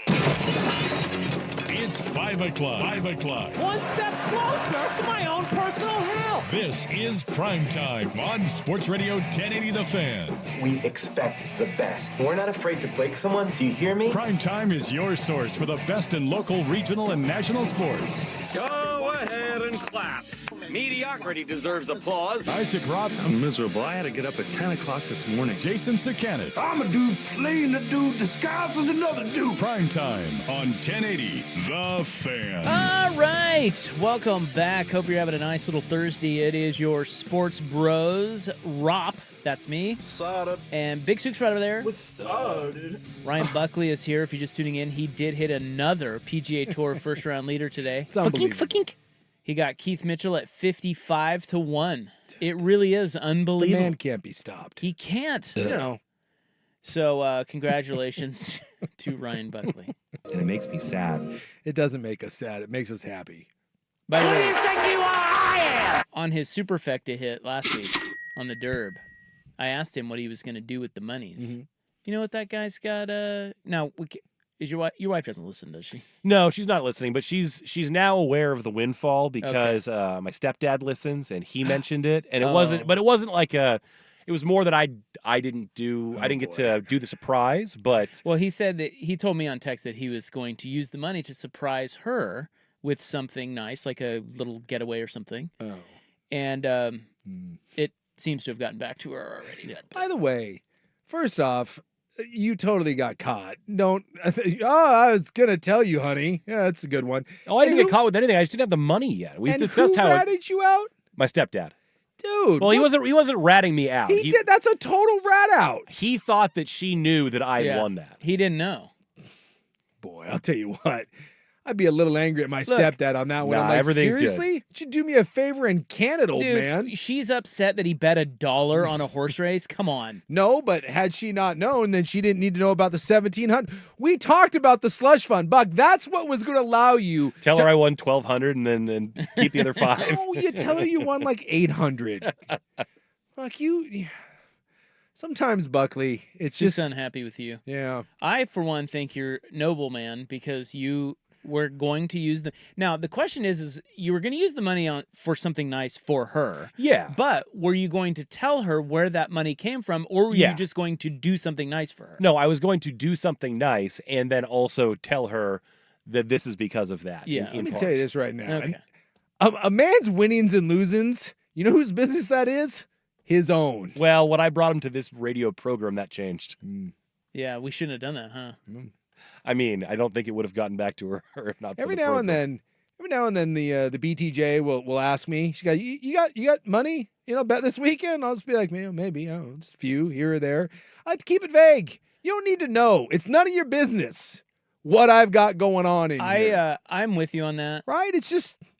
I always will, like, if they say, "Hey, do you have money on this?" I will always say yes if I do. Yeah, and that I get that a lot too. Do you have any? Did you make a bet on the game? Yeah, I got this.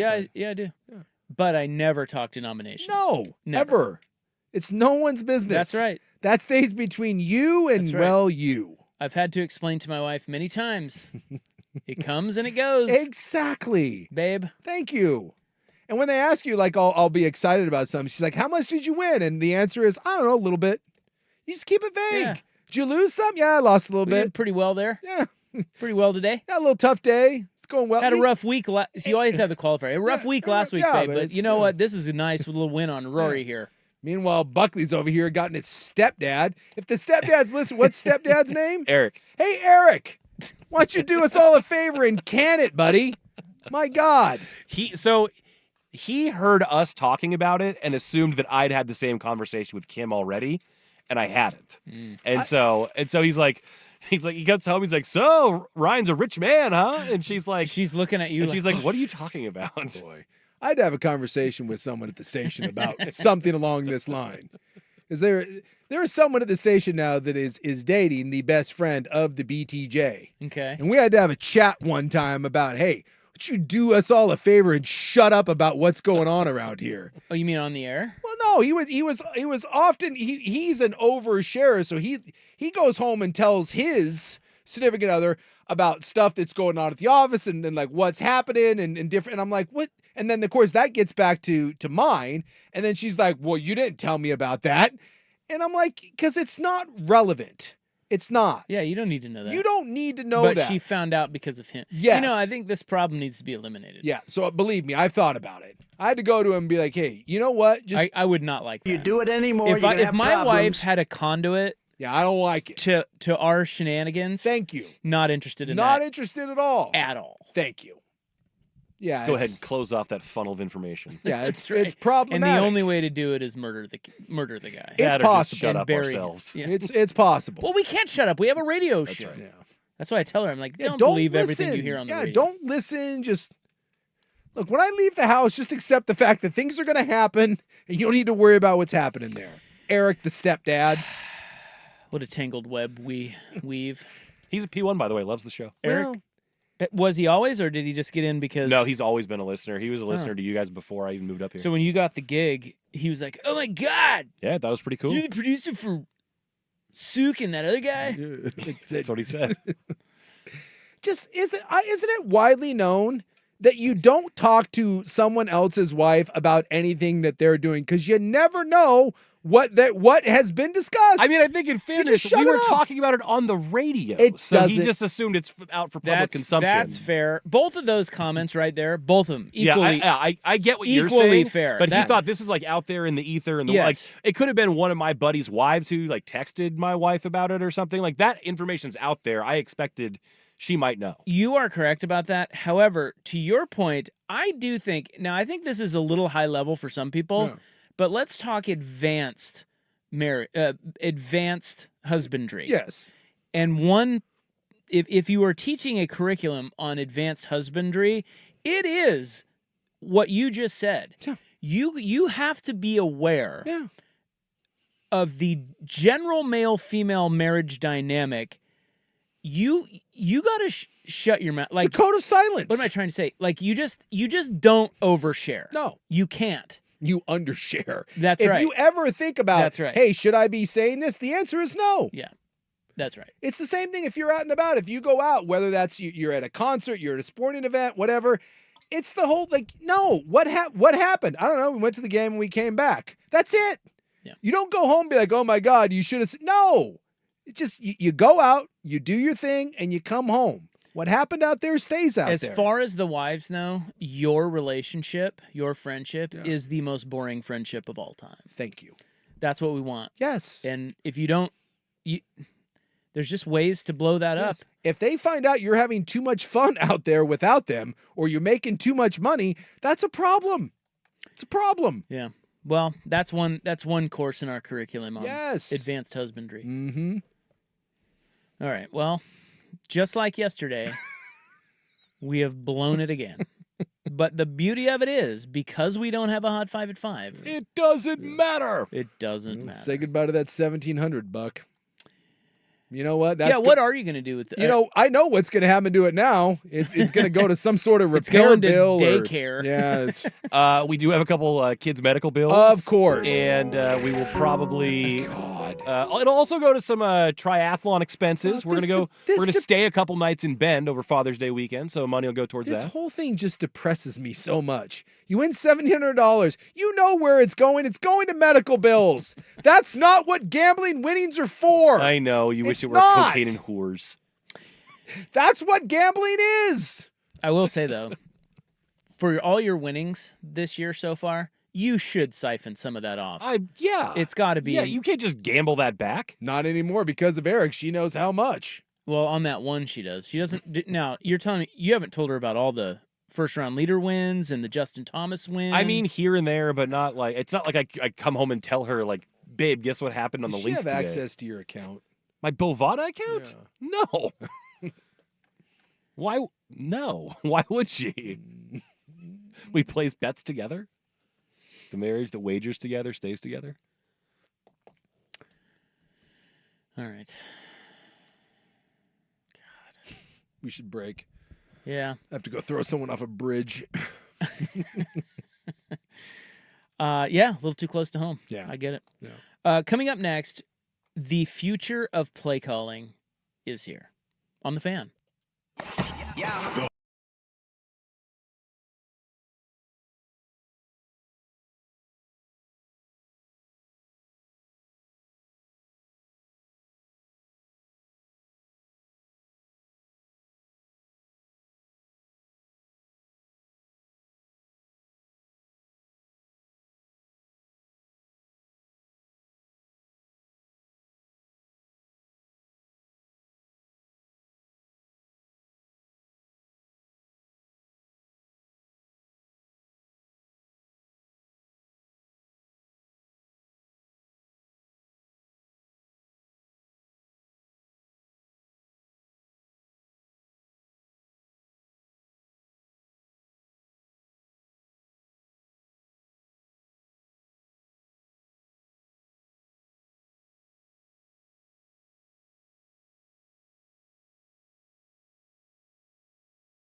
Isaac and Suk on 1080 The Fan. Well, I saw this article and thought it interesting. And we should probably discuss. Once again, Wall Street Journal. They always have, not always, but they do a nice job. A lot of their sports stuff is really good. Agreed. I didn't see this anywhere else. And I teased this by saying it's the future of play calling. Did you know Well, actually, I'll just read you the first bit of the article. It says, imagine a future in which Patrick Mahomes, Josh Allen, and every other NFL player takes the field armed with a piece of digital technology that can communicate information instantaneously. Instead of long, obtruse play calls radioed into a quarterback's ear and getting drowned out by tens of thousands of screaming fans, each play would just appear in front of each player's eyes on a wristband. It would completely transform the way the game looks and even how it's played. Yeah, I could see that. You could see that? Well, I could too. There's a commercial that's been running for the last year or two that they do this for deaf schools.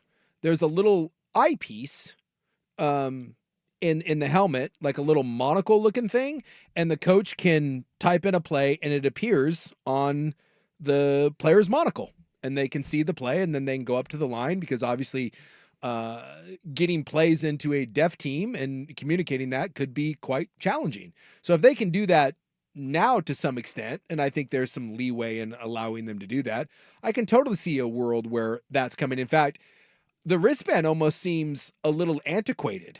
I would think that it would be something, again, along like a visor inside a helmet. See it in your helmet? See it in your helmet. Like This a heads-up says, display that you have in your car. in a move that fell under the radar of most football fans, the league that oversees high school football in Texas just approved a change permitting the use of these types of wearable devices. So Friday Night Lights in Texas, some schools are going to be wearing these wristbands. And that's where they will get their play calls. Each player will have one. That's pretty cool. I think that is cool. And it says the ramifications of this could be seismic, from supercharging offenses by allowing them to rip off plays at warp speed to tamping down the sign-stealing suspicions that have roiled the sport in recent years. Well, I mean, already, I guess in high school you don't, but in college and the NFL, you have helmet communication, and then it's all hand signal stuff. But I mean, this makes way too much sense. It does way too much sense. It really does. The only thing I thought of, and it's a small thing, is just sort of like having that on your wrist carrying the ball, or it getting caught on. Yeah, I don't know how that would. And again, it would be the size, and what does the screen feel like? Like I don't know. Well, here's they've got a picture of it here. Yeah, but it's just like a little wristwatch. Is it flexible? Yeah, I don't know. So you just look down and it would say like red, right, zip 23 jet, whatever, XY cross, and everyone looks down at it, you got the play, and away you go. Now, the big drawback that they're talking about here is that when they've tested this, they had one instance where a watch fell off of a player's wrist, and it got into the hands of the other team. And that became a problem. But It's now, kind of like a playbook falling out. Yeah. But now the company that makes it is saying that you can just wipe the device, have an remotely, off kind of. switch. I would assume it'd be pretty easy to say, okay, there's 30 watches online, and you can monitor, like being hooked up to a Wi-Fi network, right? Yeah, you can just shut her down. You shut her down. But it says that, because you may think, oh, that's too costly. How the hell are high schools going to afford that? This says it is cost efficient for football teams on a budget, while in-helmet communication systems can go for tens of thousands. Really? Go Route says the starting cost for its product is only about $5,000. Yeah, I didn't know that either, but I guess in-helmet communication systems are quite expensive. Boy, that seems like a ripoff. Well, it probably is, because they know these schools have all this money to pay them. But you need, right? Colleges. This makes no sense. There's probably not a lot of competition yet either, so if you're one of the only ones doing it, you can charge a lot more. I hate to do this, but why couldn't you just need an earpiece and one walkie-talkie? Like, what is $10,000 about that? That baffles me. Well, that sounds to me like you've got a system that is used abundantly that became kind of the system. A slightly more advanced comp Boy, system. it is amazing. They just know who's buying it, so they crank up the price. It's amazing to me how overinflated stuff can become, tens of thousands of dollars. So they're saying this is $5,000, and then you have to buy each watch or each wristband. No, I think it's $5,000 for a team. It says the starting cost for its product is about $5,000. I'm thinking team. That's it. That's to get the base kind of, and then you probably get add-ons with the who knows equipment. Well, yeah, and I assume you have to have whatever. I mean, at any given time, you probably need 50 of these things.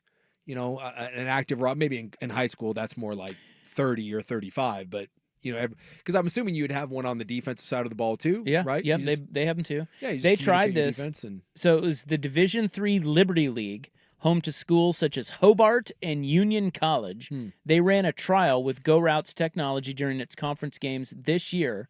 While there were some minor hiccups, including a watch that fell into the possession of the opposing team, the biggest complaint from most of the coaches was that the trial limited each team to just 3 devices on each side of the ball. That's where they're implementing the kill switch. But the conference's commissioner said it was easy to implement. Not only did it reduce questions about sign stealing, but it generally increased the efficiency of in-game communications across the league. Yeah. And he said ultimately all the coaches were supportive of it. They just think that it's better if every player has it instead of 3. It would make sense It's if more everyone efficient. had it. So there you go. Well, I mean, I'm guessing that in 10 years we'll look at the way we call football now as beyond archaic. Well, I mean, yeah. I talked about this when Chip kind of did the whole blur offense. I mean, that I don't feel like I played football that long ago, except now. I mean, and because this was, obviously when Chip was doing this was a decade plus ago, but now it's actually been a long time. I mean, it's been 20 plus years, but I remember at the time sitting there and when I was kind of going through what this offense and the cue cards and all that, I was like, my God, this is a completely different game than what I played.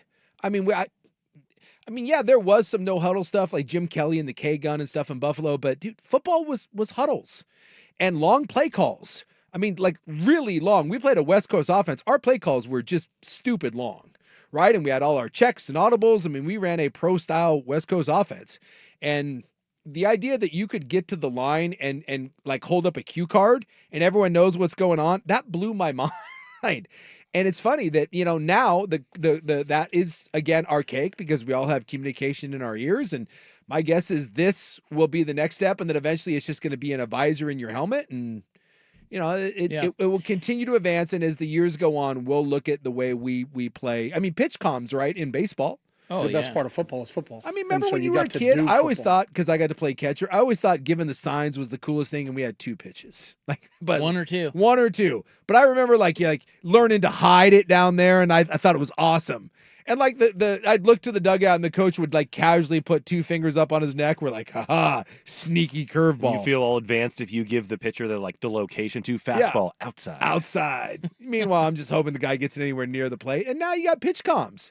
I mean, the guys are down there with little wristbands telling I think it'll be funny to look back on the silliness of what college sidelines used to do to hide their. We're just now getting rid of the chain gangs. So We're going to look absurd. back on that one and be like, No I can't kidding. believe we had that in 2025. Well, they're not even getting rid No, I know. of it. It's still kind of It's going to be a backup. Yep. So this company is called Go Route, and they say they work with over 1,000 schools across the country already. A lot of major college programs use their product in practice.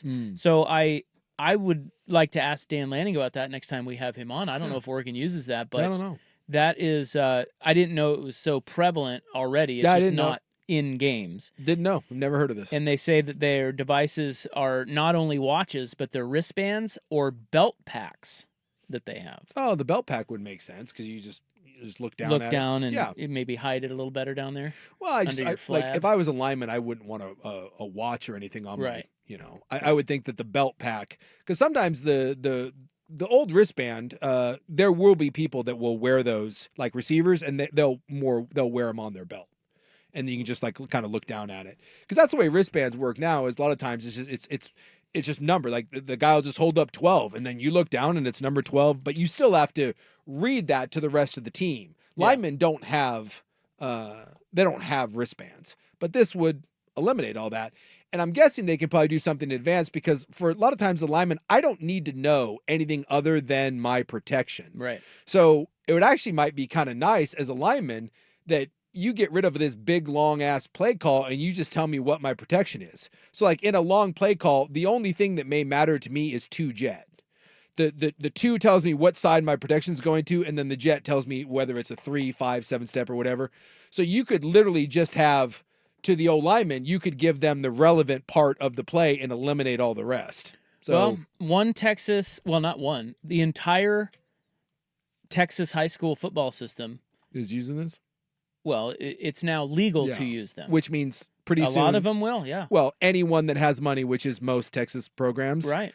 The big ones. This is going to be coming. Yeah. And, before you say, well, it's just high school, a lot of stuff starts in high school. Absolutely. The air raid started in high school, all kinds, Well, trust me, there's going to be a college coach that'll go down and look at that. Or again, if they're already being used in practice and it's efficient, it's only a matter of time before the NCAA, which doesn't even really exist anymore, just says, you can go with it, and away you go.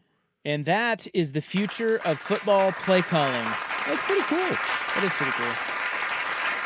Coming up next, basketball things, and we'll also have fun with leftover sports audio. Here's Buck. Now, from the George McCoy at Warren Allen Sports Desk, a Sports Center update on 1080 The Fan. Ryan Buckley with this Sports Center update. First on The Fan, just one game in the association tonight. The Golden State Warriors in Minnesota as the T-Wolves try to go for a home split before that series moves to Golden State. It's game 2. It starts in just a matter of moments over on TNT from the Target Center. No Steph Curry for Golden State. He's out at least a week with the hamstring strain.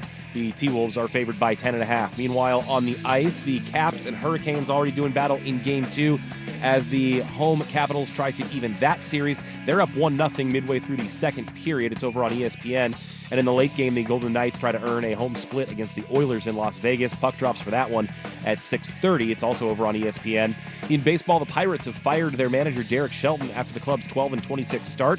Bench coach Don Kelly will take over as the interim manager. And the Mariners off today with a 3-game lead in the AL West. They'll start a 6-game homestand tomorrow when they host the Blue Jays for a 3-game set, followed by 3 more against the Yankees next week. More sports scores and stories in 30 minutes. I'm Ryan Buckley at the George McCoy at Warren Allen Sports Desk.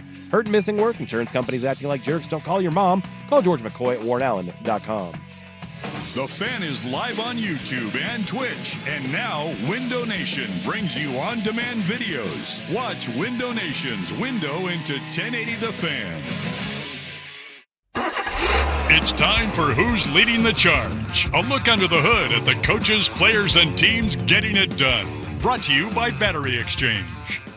Knicks by 1, 91-90. Celtics not using the timeout. Tatum across midcourt with 10. Top of the key with 8. Defended by Robinson with 7. Right wing 3. Crossover. Foul line with 4.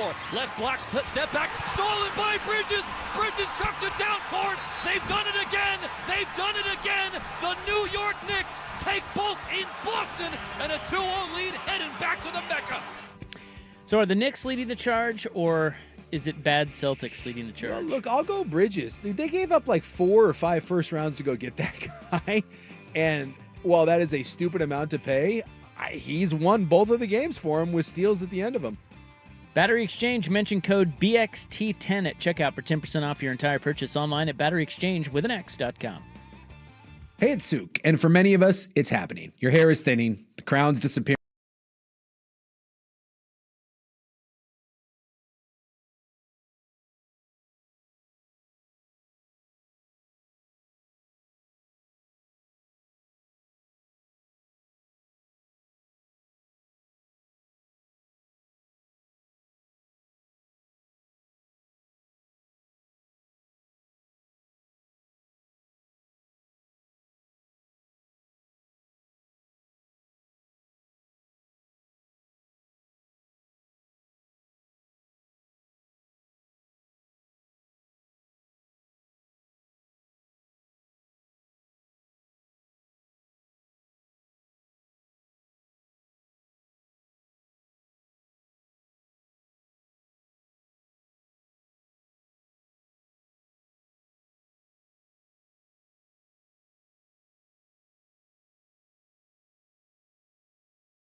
The Fan. Well, the Pat Spencer show has begun. Yeah. The new Steph Curry. Well. By the way, Steph did not sound. No. Did you see any of the? Yeah. Yeah. Not good. Yeah. When he was given his media availability today, He ain't coming back. He ain't coming back. I think he knows that this one is. Look, he's not coming back this series. I'll tell you that much. See you next round. Hopefully. Boy.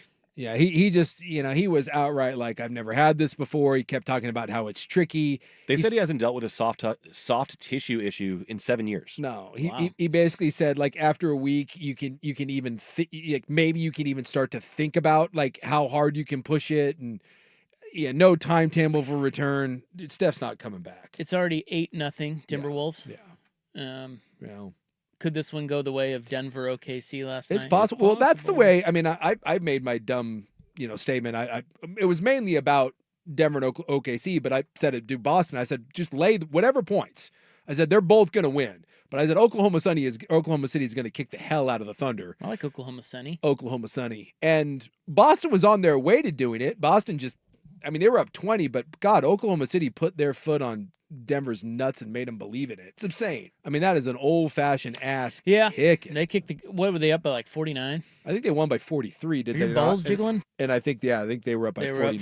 49. Yeah. Although in today's NBA, it's like it gets to 28 and you're like, well, there have been 5 comebacks of 20 plus in this playoffs alone. That's insane. But when it gets to 40, you feel pretty comfortable. And Denver pulled the cord. It's insane. I mean, they knew. But Denver, they got what they wanted. Yeah. They wanted one there. They got a split. They got it.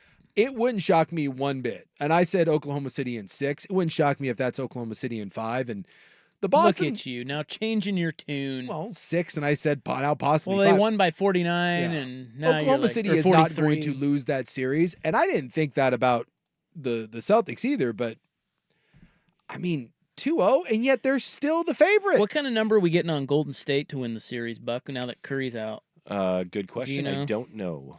By the way, Halliburton. They're favored by 11 in this, by the way. Minnesota. Yeah, they're favored by 11. All the home teams generally have been favored, not all of them, but just generally speaking, the home teams have been 8 to 11 point favorites in pretty much all of these games. Yeah. And yet, so you would be losing a lot of money if you kept betting that. And I'm assuming Indiana now is the overwhelming favorite in their series. That one I saw earlier today, and I don't remember. I know that they are favored. It's not overwhelming. No. I think it's like 210, maybe something like that. Because Cleveland's Pacers banged are up. minus 180 to win the series. Okay. Cleveland plus 155. Because now you're up 2-0, and you got 3 guys for Cleveland that are beat up, including 2 important ones, and one probably isn't coming back. Looks like Warriors to win the series plus 175. Okay.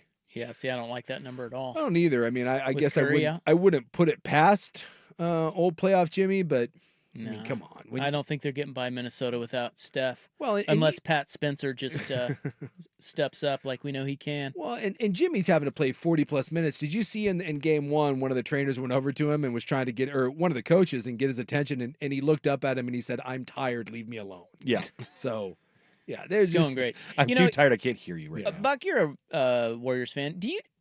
When you watch him, do you like him, Butler? I mean, I know he's how. I mean, the team is 29-11 since he got here, so I kind of like him. He's not. He's kind of not what he used to be. Oh, he's definitely not. He's more of a. He's kind of got more of that like YMCA old man game. He's crafty. He's really smart. He's got a great IQ, but he's not like he's playing above the rim, and he's not got like some crazy knockdown jumper. He's just smart. He controls the ball. He gets to the foul line. He's kind of a scoring glue guy, if there is such a thing. I just think a lot of people would expect more. Yeah. Maybe.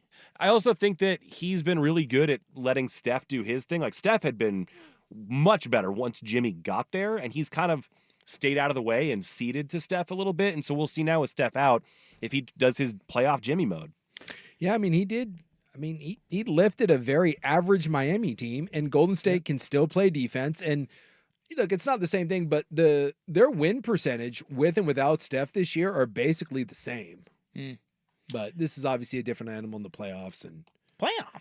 Well, it just stinks because you kind of felt like Golden State maybe had a little something special going. And then playoffs? Well, we need Steph. Hammies go down. The NBA is better when Steph's on the court. Yes. Halliburton, I saw, Pacers, Mm-hmm. 10 of 11 to tie or take the lead this year. Did you know that? He's only missed one out of 11 shots to tie or take the lead in the final 2 minutes. Good Lord. This season. Because we talked about that in the past with Dame. Those clutch numbers for everybody usually aren't very good. No, they're pretty low. But he's 10 of 11. Yeah. Crazy. Well, maybe he deserves the big ball celebration. They said they're not going to fine him for that, by the way. But he got a warning. They warned him. No more big balls. Start, bench, cut. Halliburton, Aaron Gordon, Şengün. This postseason or just overall in general? Because, well, for a year. You get one of them for next year. You got to start one, bench one, cut one. That's tough. I'm starting Halliburton. I'm benching Şengün, and I'm cutting Aaron Gordon. And Aaron Gordon's great, but I think when you're talking about upside, I think Gordon is what he is. I think Halliburton's an emerging guy. Okay. And obviously has the clutch gene and was on Team USA. And then you got a young center there that is now a 20-10 guy that's just scratching the surface. I think Gordon is what he is, and he's a great third piece. And those other two probably obviously better than third pieces. Start, bench, cut. Halliburton, Mitchell, Brunson. That's tough. I'm starting Brunson. Dude, Brunson really over Mitchell, huh? Yeah, Brunson is a beast. He's awesome.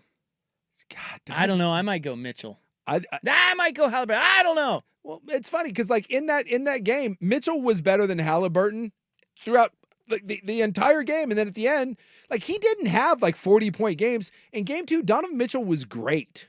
Well, Mitchell did have 40. Yeah, I'm saying Halliburton did not. He just had the plays down the stretch. God, that's tough. I'm starting Brunson either way.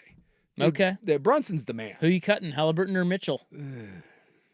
Nice for 1 year? Next year. I think You cutting Mitchell? No, I think I'm cutting Halliburton. For 1 year? If you're giving me careers, if you're giving me... No, I'm giving you next year. I think I'm taking Mitchell. All right. That's tough, though. Okay. All right, that's basketball things. In our next segment, we have fun with leftover sports audio. Are people really saying Sacred Heart has diarrhea? Donovan Mitchell's only 28, by the way. I thought he was a little older than that. How old's Brunson? Only you. 28. And then... Halliburton, 27? Only you. 25. Halliburton younger, huh? So a couple years younger. All right, fun with leftover sports audio is next on The Fan. It's time for a Ducks Report, the inside story on Oregon athletics. Brought to you by Mods PDX. The future of building is here. Oregon women's golf, winners of their regional, and for the 14th time in program history, headed to the national championships, which will be later this month.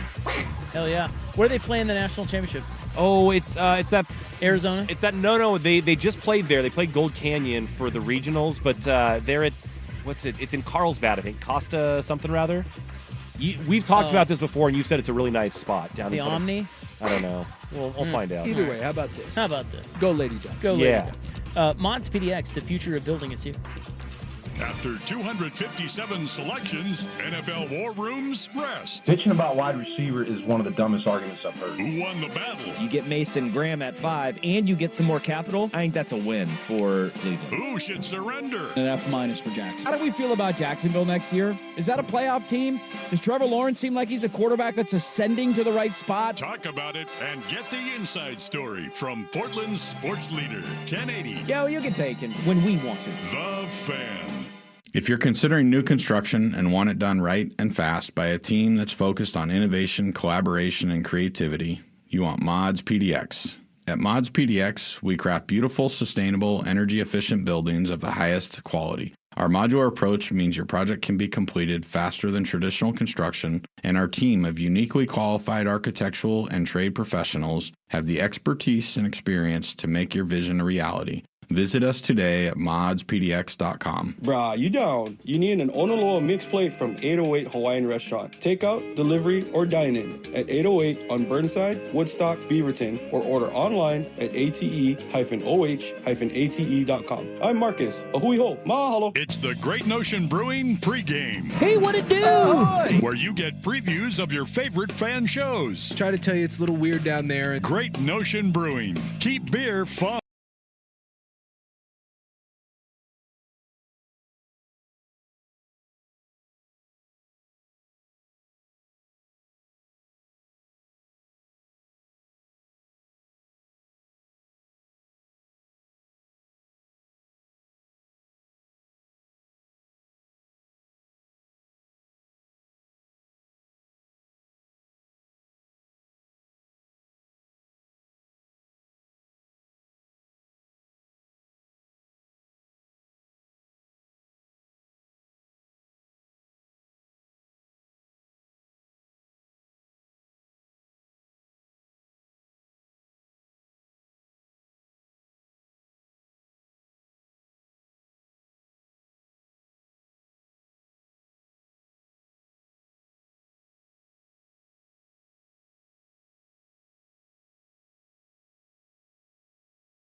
Halfway through the first quarter, and the Warriors have 5 points.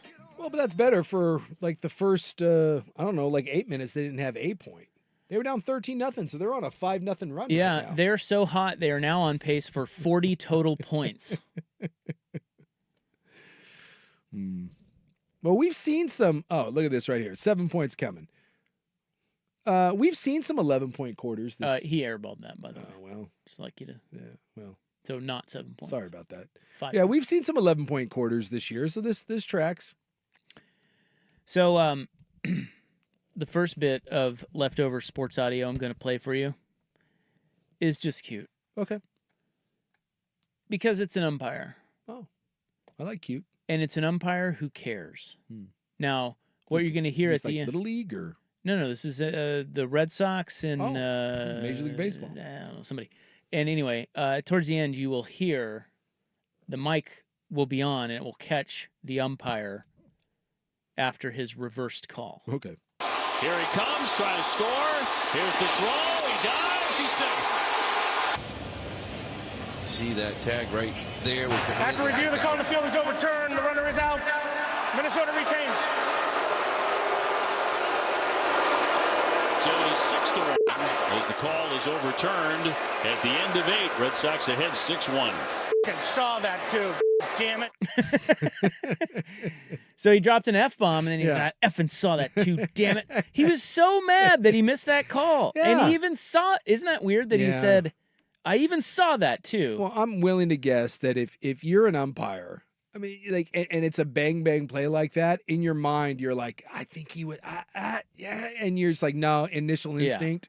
And then, you know. And then you go back and go, oh, I did see that. I did see it. And that was my first thought, but then I overthought it. And so that was umpire Bill Miller. Well, I'm sure that's a bit emasculating and embarrassing when you get a call wrong and then it gets overturned in front of everybody. Like, no one Especially likes the bad ones. Yeah. No one wants that. The egregious ones. Yeah, you're like, God. Well, that's an umpire that cares. But at least we can do something about it now. Remember when Mm-hmm. Jim Joyce blew the Armando Galarraga one and He was there's crying. no review and like it took away the kid's perfect game? And Yeah. Oof. Dude, at least now we can get it right. Yeah, that ate him up. I mean, he was crying after that. Yep.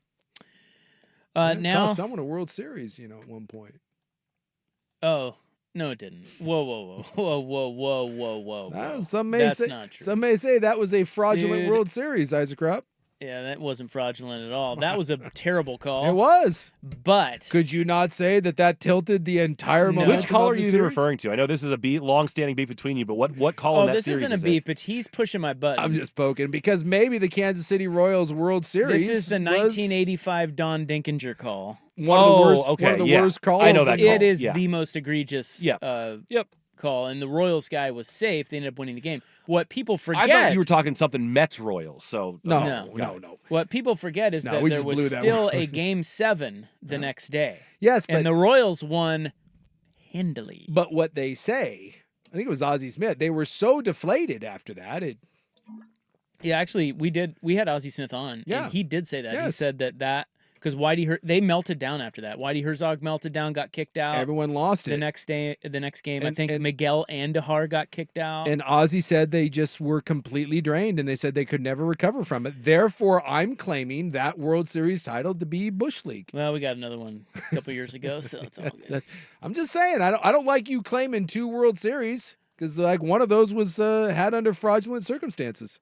So now to diarrhea news. This is sports diarrhea news. Yeah. Hot trots. Yeah, this was funny. So this is a ESPNU broadcast of the Metro Atlantic Athletic Conference Men's Lacrosse Championship. It's a mouthful right there. So you probably weren't watching this live. No, although if there was one person that were watching that, wouldn't it be Jason Swigard? Yes. I feel like Swag would be on his couch, he's like, wait a minute, the Metro, what was that thing again? Hold on, everybody. The Metro Atlantic Athletic Conference Men's Lacrosse Championship. I feel like there's a better than average chance that Swag was aware that was going on. Here's the situation. Sacred Heart Pioneers are playing Siena Saints. Okay? Dude, toss out the records when those two Titans get together. And you know how they use crowd mics? Yeah. So they like to accentuate the ambiance of the game. You know, kind of like... What? That's the Rick Riz. Oh.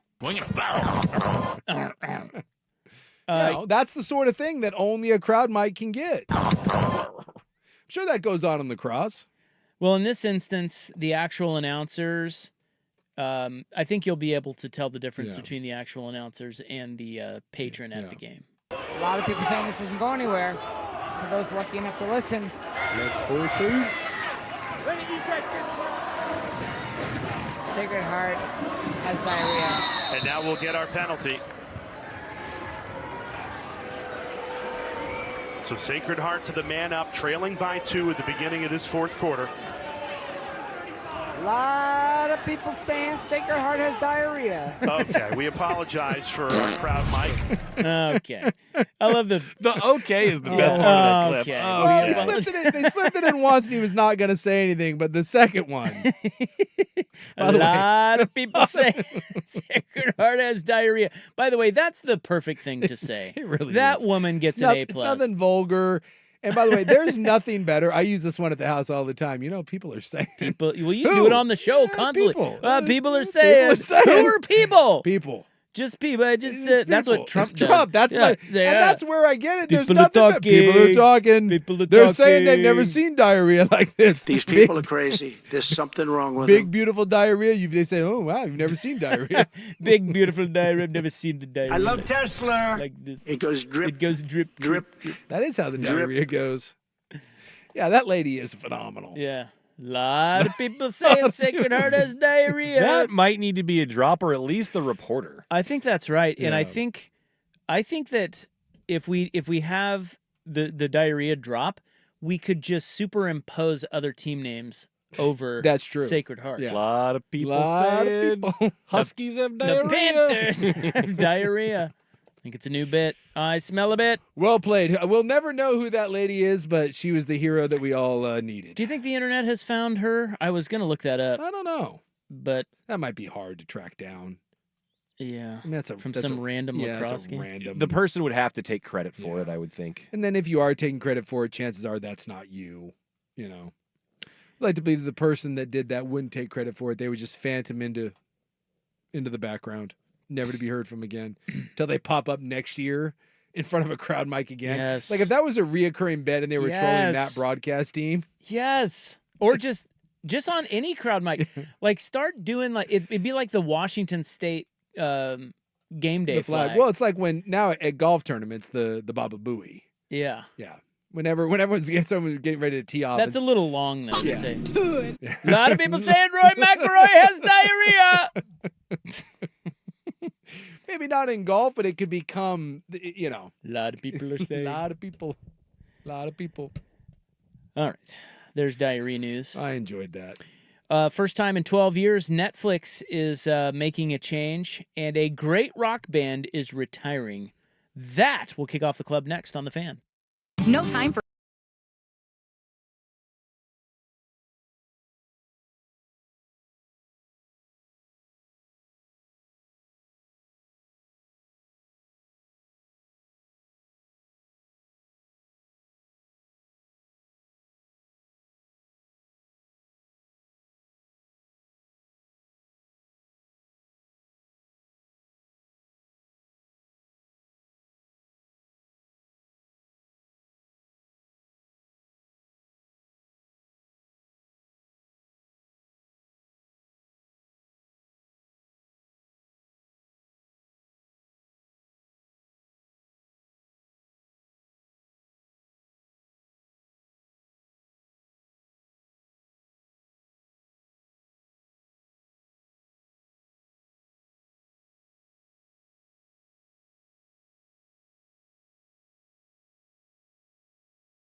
The Fan. Ryan Buckley with this SportsCenter update. First on The Fan, just one game in the NBA playoffs tonight. The Minnesota Timberwolves all over a Steph Curry-less Warriors team. It is 23-7. It's about 3 minutes to go in the first quarter. Make that 25-7 after Minnesota calls it again. Golden State calling for a timeout. 2:36 to play in the first frame. Meanwhile, over in the NHL, one game already in action. The Capitals have a 1-0 lead on the Hurricanes. The second intermission of that one over on ESPN, and coming up at 6:30, also on ESPN, it's Oilers Knights Game 2 in Las Vegas as the Golden Knights look to even that series.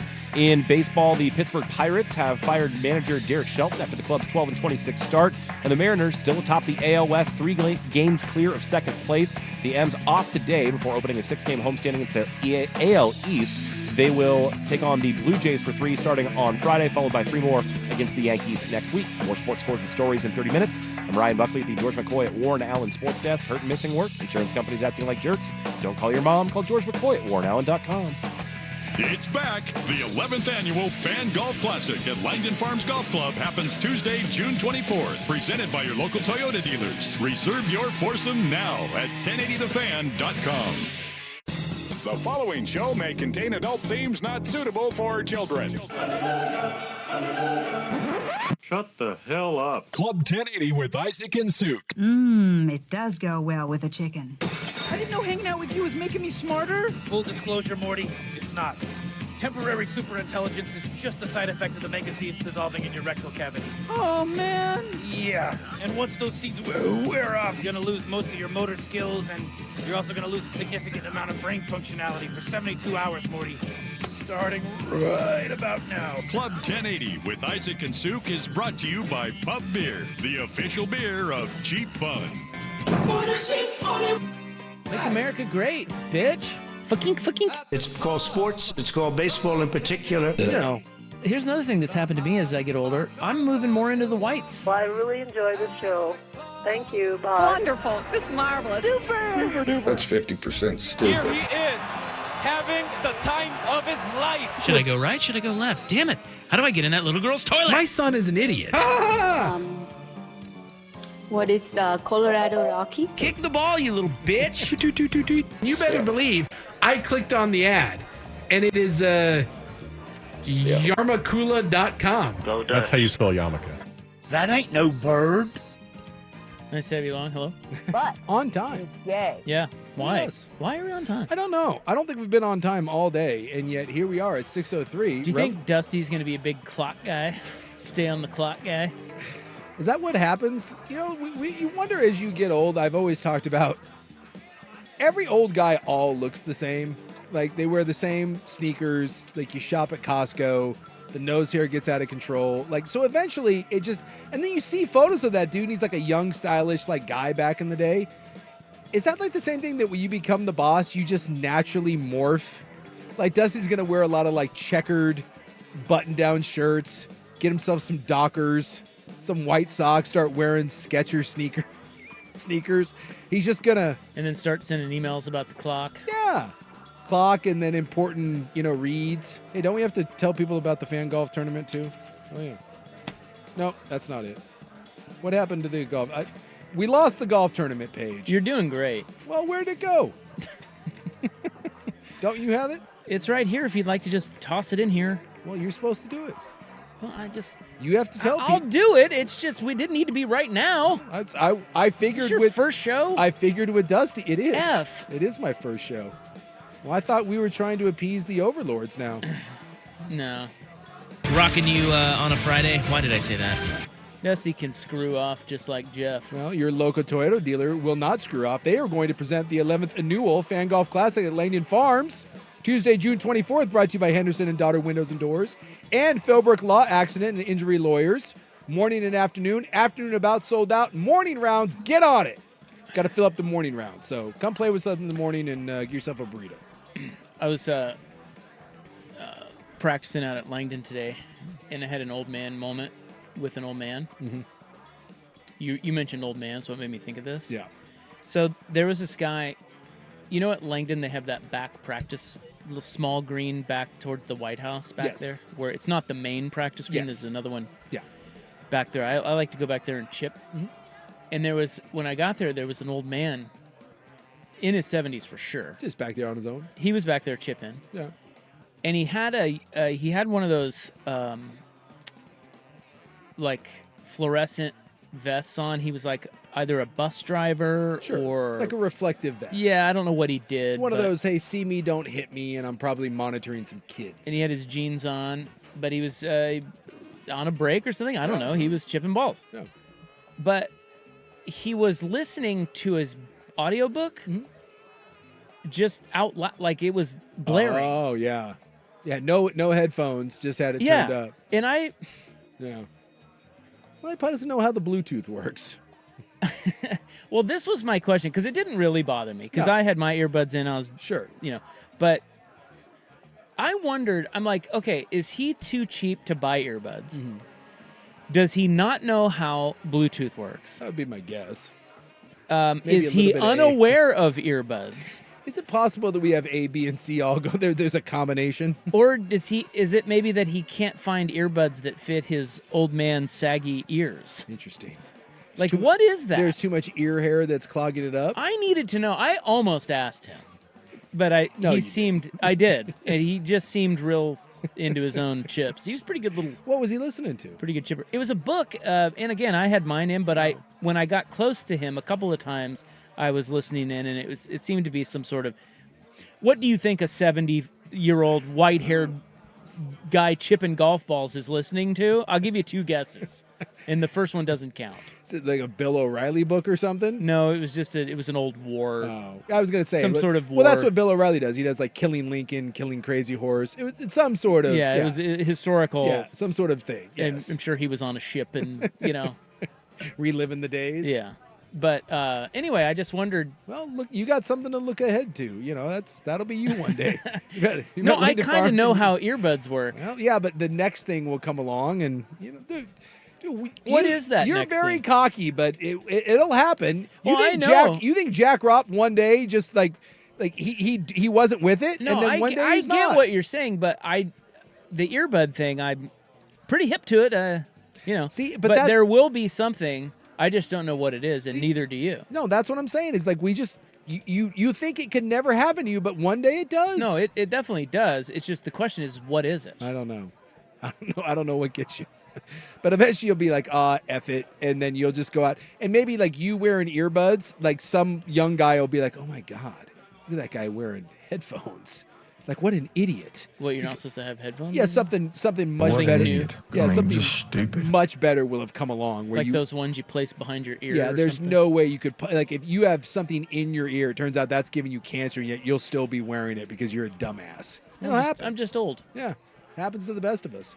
The way old people do anything often fascinates me. There's a guy at my gym that's probably in his 70s, and he wears like corduroy pants and a wife beater.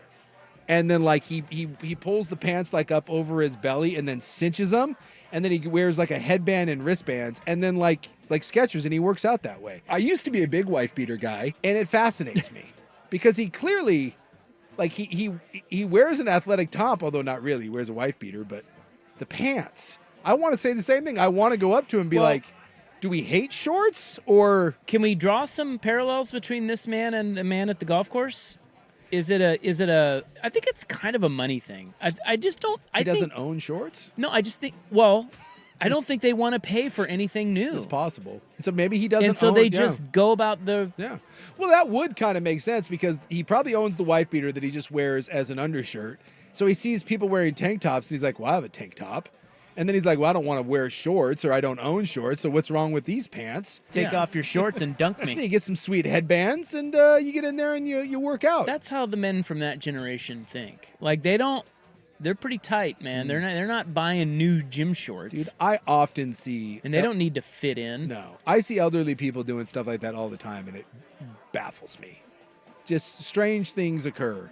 Well, I'm already kind of an old man on our family text thread. Like, are you? Well, I just don't respond. Yeah. Or if I do, it's dad, like real short dad quips. Well, when my kids get together... I totally get that. I get why the kids make fun of that, but I don't care because that's all you know what? I don't have to say, oh, glad you landed safely every time they land. You know what I mean? I get made fun of on the text thread for the size of my font.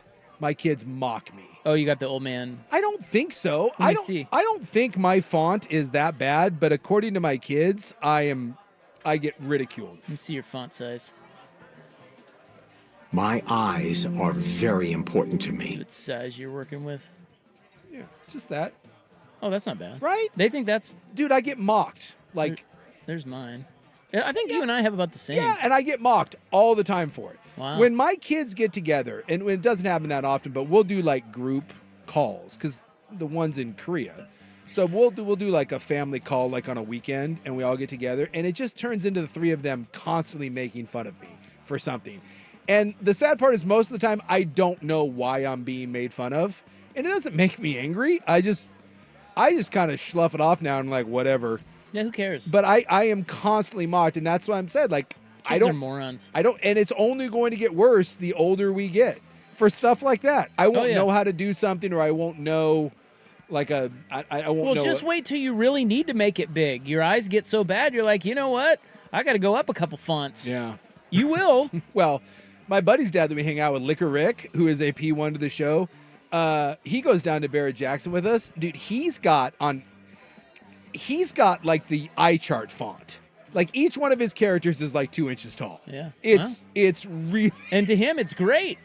It's really, really big. And that's the beauty. It works. That's right. It's the beauty of being old. Yeah. Is that the olds don't care about this stuff you're calling out. They don't care. Yeah. They think it's wonderful. They also don't care if you think it's lame. Exactly. They're like, wait, they have a font as big as the F on the top of the eye chart? It's great. Although Perfect. Every now and then they do. This was several years ago, back when my family we still communicated with one another. But this was like maybe 4 or 5 years ago. As a joke, for my brother's birthday, I got him the Nike coaching shoes, like the Pete Carrolls. Oh, sure, like the Air Monarchs or whatever. Yeah. Because my brother dresses horrifically. Like, he'll go out to eat in a Prairie High School football T-shirt, Seattle Seahawks sweatpants, and like New Balance sneakers. I'm like, jeez. Like, so as a joke, I got him like the big Air Monarchs, the big Pete Carroll specials. And he opened those up and we were all laughing. And my dad didn't get it. My dad was like, what's funny about that? And we're like, nothing. And he wanted to know. And you don't need to explain it. And so we were like, dude, it's just an old man shoe. He's like, why? Why are those old man shoes? And we're like, dude, they're old man shoes. And he was really bothered by it. And so the best part was my daughter Googles. She goes, here, Grandpa, watch this. So she Googles old man shoes. Get off my phone. And if you Google old man shoes, you know what 2 shoes pop up? One is that shoe. Pete Carroll? The Pete Carroll one. Dad shoes? And you know the other one? Like the New Balance. The 407s. Yeah. Guess he was wearing those? He was wearing them. Dude, that's fantastic. It did not. I'm old. It did not go well. Why would he be offended by that? I'm not kidding, dude. So we all start dying. Because you gave him new old man shoes while he's sitting in his old man shoes. No, I didn't he even gave him to John. I gave him to my brother. This had nothing to do. I merely meant to just kind of make fun of my brother for the way he dresses. And inadvertently, I ended up pissing off my dad. So when he saw that, he got really upset about it, and he was really bothered. And so my kid, of course, Taylor, kind of needled him a little bit. And, dude, this is like at a pizza joint. My dad out loud goes in this tone, you think I give an S, dropped an S-bomb, and my dad doesn't curse. He doesn't cuss, yeah. He unfollowed us on Twitter because we cuss. And he dropped it, you think I give an S? And like the room went really quiet, and my son goes, yeah, I kind of think you do. seems like it. And I looked over at my kids and I was like, just death stare, like, drop it. Like, this is not going well. Like, you could cut the tension with a knife. Dude, it was bad. God. And he wouldn't let it go. Boy, that's really weird. And I was wearing a pair of like Air Maxes. And he was like, what? What's the difference between your shoe and my shoe? Why is my shoe an old man shoe and yours not? And what is your explanation for that? I did. Because he's got a point there. I just let it go. It's just. I was like, Dad, it doesn't. Like, if you are going to explain that, how would you do it? I didn't. I just was like, we don't. And he just kept going. He could not. The whole evening, that's all he taught. And it was at one point, he was like this. He's like, dude, give me those. He goes, for my birthday, give me a pair of those. I'll wear those. I'll wear those all day. And we're like, I get it. Just someone needed to drop an okay boomer on him and then explain it too. Dude, it was bad. Okay, and then when boomer. I actually did it was like everyone was laughing. I was not. I felt bad. I was like, this isn't good. That was a totally inadvertent shade throw. But that's like, when you get old, sometimes you don't. Yeah, usually they don't take it that personally. Yeah. They don't care. Yeah. Or they're oblivious. Like, they don't, Just when you Google old man shoe and 2 pop up and you're wearing one of them, didn't go well. But there's 2 types of old people. One that would just be like, embrace it, and then the other one that obviously was, All right, coming up next, Netflix is making a change for the first time in 12 years on The Fan. A lot of people saying Sacred Heart has diarrhea. Okay, we apologize. The home of Dirt and Spray. I'm Dirt. Seems like a classier bottle of hot sauce, does it not? She is a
back too. Damn it.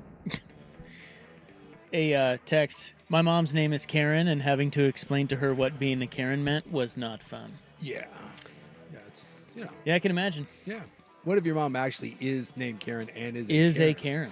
Well, if your mom was a Karen, would you say something? Like if your mom was a talk to the manager type lady? No. No, I don't think. You just let it go.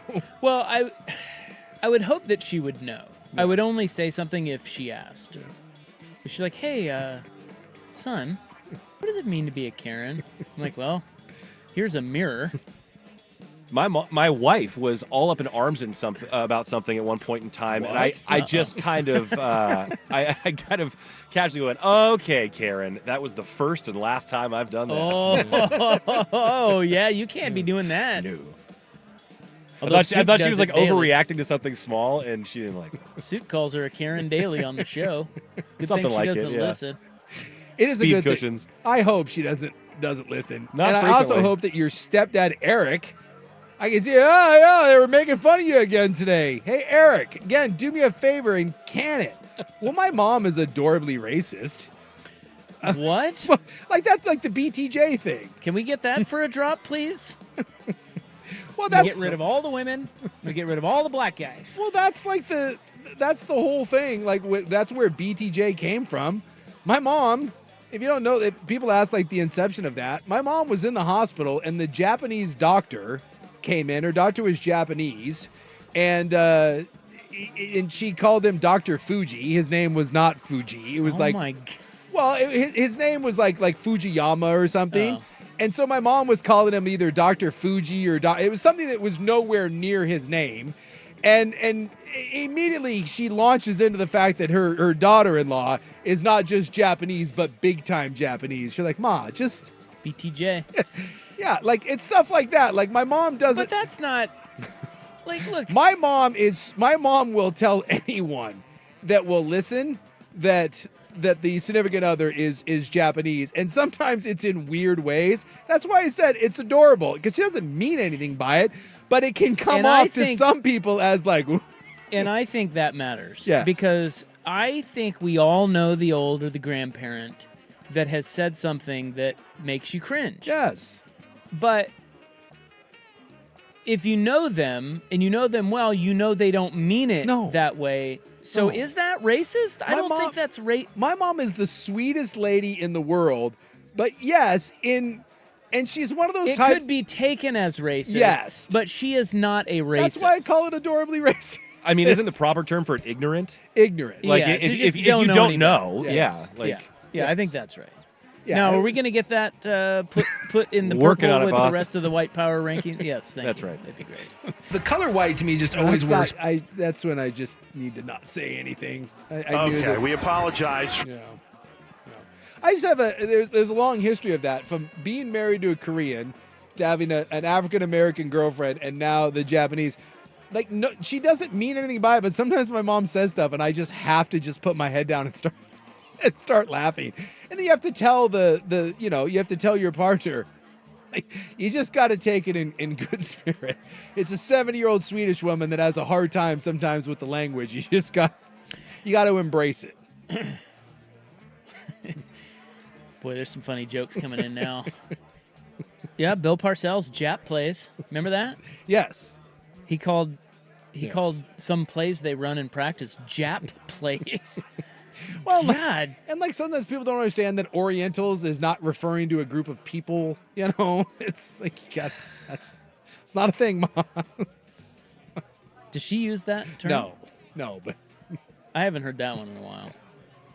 Orientals. Well, and sometimes there's a lot of you get confused between Koreans, Chinese, Jap, very different people. Very different people, very different places. My mom is adorably racist. Oh, there we go.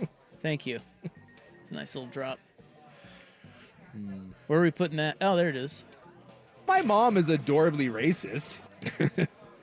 I just have always preferred the whites. I'm asking where the white power rankings go. Yeah, my old black dad in his 70s called Asian people Oriental, And And you just don't know any different. There's a difference between. Well, that's what I'm saying. Yes. Like your mom's not racist. No. There's a lot of old people. And by the way, I already do things like this. Oh yeah. Where the kids look at me like you yeah. shouldn't say that. No. I'm like, why? Yeah. So it's already happening. It's only going to get worse. Only going to get worse. And I'm not racist. No. I'm not. That's exactly what a racist would say. As far as you know, I'm not. Yep. Hey, the Nazi Power Hour. Where do I find that? Could you mix in a black? Oh. What happens is you've gotten a little older, Rob? What are you doing now that you're? I will say this. Can I? I'm going to admit something. So on the, it's on a story that we have coming up. I put the link in my notes. Mm-hmm. I think it was best states. U.S. News ranked like the best states or something. Mm-hmm. It was some, and we'll talk about it. I can't remember which one it is. I got a bunch of that stuff in my notes. One of them had a quiz of what is the best state for you. Mm-hmm. And I took the quiz. It was only like 8 or 9 questions. It spit out Idaho. And Rob, I was like, whoa. Rob, you did say as you're getting older, you're preferring the whites. Here's another thing that's happened to me as I get older. I'm moving more into the whites. Dude, I'm moving to Idaho. How about I can see you in Coeur d'Alene. God. I can see you up there in Coeur d'Alene. What's wrong with me? On the water, playing a little golf. But I'm serious. I was a little stunned, like, because it asks you just basic questions like, how important is how important is diversity? Not so 0. No, I'm just kidding. Is Idaho for you? I thought I'm moving more into the whites. I thought I'd get a West Coast state, but I got Idaho. I'm concerned. I'm concerned about me. Well, and it's funny because you can go where like you can be oblivious to it, right? But then you can also do, because I was thinking about my mom. My mom tries to go out of her way to show you that she embraces everybody, and by going out of the way, that's where it kind of can get weird. Yeah, because you're making like an overt attempt. That means you think it's weird by them just being a different race, and that should not be weird. Hence this is like where the stuff comes in, like my daughter-in-law, Japanese. Wait. Big time. And she'll like emphasize big time. So it's like, she goes out of her. She's proud. She's proud of it. And I'm like, I'm not sure that's something to be proud of, but we appreciate that you're proud of it. But sometimes like in trying to show that you're all about it, it can get a little weird. That poor Japanese doctor was probably just looking at that being like, what? Huh? And that happens. That happens from time to time. Yeah, but that's better than saying, my daughter-in-law's Japanese. She can't drive a lick. Yeah, well. You can't really say that. No, like, that's racist. That's racist. Yeah. By the way, that was an example. It was not me saying. That was coming from Isaac Robb. Boy, you are really... Dude, I'm looking for that quiz. Oh, here it is. I found it. Idaho Bob over there. I want you to take this quiz. Okay. Live on the air. All right. Next, okay? Yeah. Yeah, because mine was Idaho. Let's see. Well, we'll see. They're like, how often do you use the term boy? Rob's like, all the time. Boy! My favorite way. Let's go. No. It was okay, we apologize. Yeah, we should stop. Coming up next, Souk takes the state quiz. What state best suits him? Right. On the Fan, here's Buck. Now, from the George McCoy at Warren Allen Sports Desk, a Sports Center update on 1080 The Fan. Ryan Buckley with his SportsCenter update. First on the Fan, just one game on the hardwood tonight in the NBA playoffs. The Timberwolves trying to get back on even footing against the Steph Curry-less Golden State Warriors. It's all T-Wolves early, 37-19 with about 6 minutes to play in the second quarter. Anthony Edwards and Nickeil Alexander-Walker leading the way with 7 points apiece. Meanwhile, over on the ice, 2 games tonight, one of them already underway. The Capitals with a 2-1 lead on the Hurricanes as they try to even the series at home in D.C. About 6 minutes left in that one in the third period. Meanwhile, coming up at 6:30, you get the Oilers visiting the Golden Knights. Oilers already with a 1-0 lead in that series. You can see it over on ESPN. More sports and stories in 30 minutes. I'm Ryan Buckley at the George McCoy at Warren Allen Sports Desk. Hurt, missing work, insurance companies acting like jerks. Don't call your mom. Call George McCoy at WarrenAllen.com. Jump back to earlier parts of your favorite fan shows on the Odyssey app. The only way to rewind Portland's sports leader, 1080 The Fan. Hey, it's Dirt here for Crunch Fitness. Now through May 19th, enroll in Crunch's Peak Results membership for just 1 cent and get the month of May for free. Stop by Crunch Fitness in Aloha, Beaverton, Division Center, or Vancouver Plaza, or sign up now at crunch.com. This offer ends May 19th.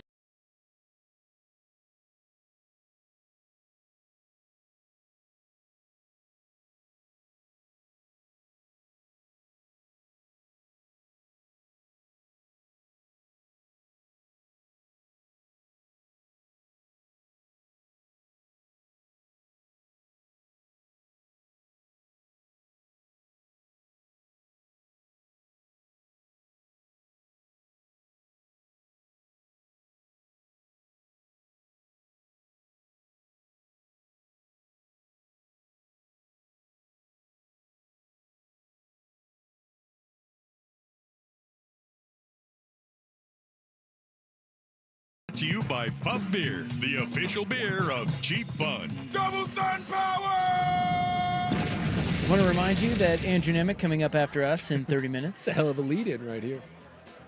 Bucks Warriors down 20. But Anthony Edwards hurt? Yeah. Oh, really? What happened? Ankle. Oh, no. He's in the locker room right now. So maybe I mean, I'm not like rooting for that, but if you want, like if you're trying to get a series back on even footing, you minus one Steph and one Ant Edwards. Yeah. Draymond's, again, punching people doing in the Draymond face. things. He has no control of his limbs. No. It's ridiculous. No, he doesn't. So this was in the link to the U.S. News Best States to Live. Okay. Turns out Rob belongs in Idaho. Yeah. And look, there's nothing wrong with Idaho, okay? I feel like you think there is. I can well, tell. Idaho is known as a racist state. I can tell that you're bothered that it says you belong in Idaho. Of course. That's why I brought it up. I knew it all along. And you would be too. Wait till you see what it spits out for you. It's going to say Russia. Yeah, I can see Russia from my backyard.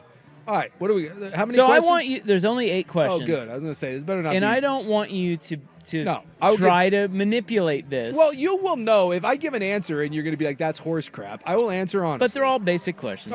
Okay. So this was on the list of U.S. News ranking the states in order best and worst to live. Utah, by the way, was number 1. Dude, people love Utah right now. Utah's having a comeuppance. Yeah. It's becoming less Mormon, and yet it's still like really efficient and clean, and people are digging it.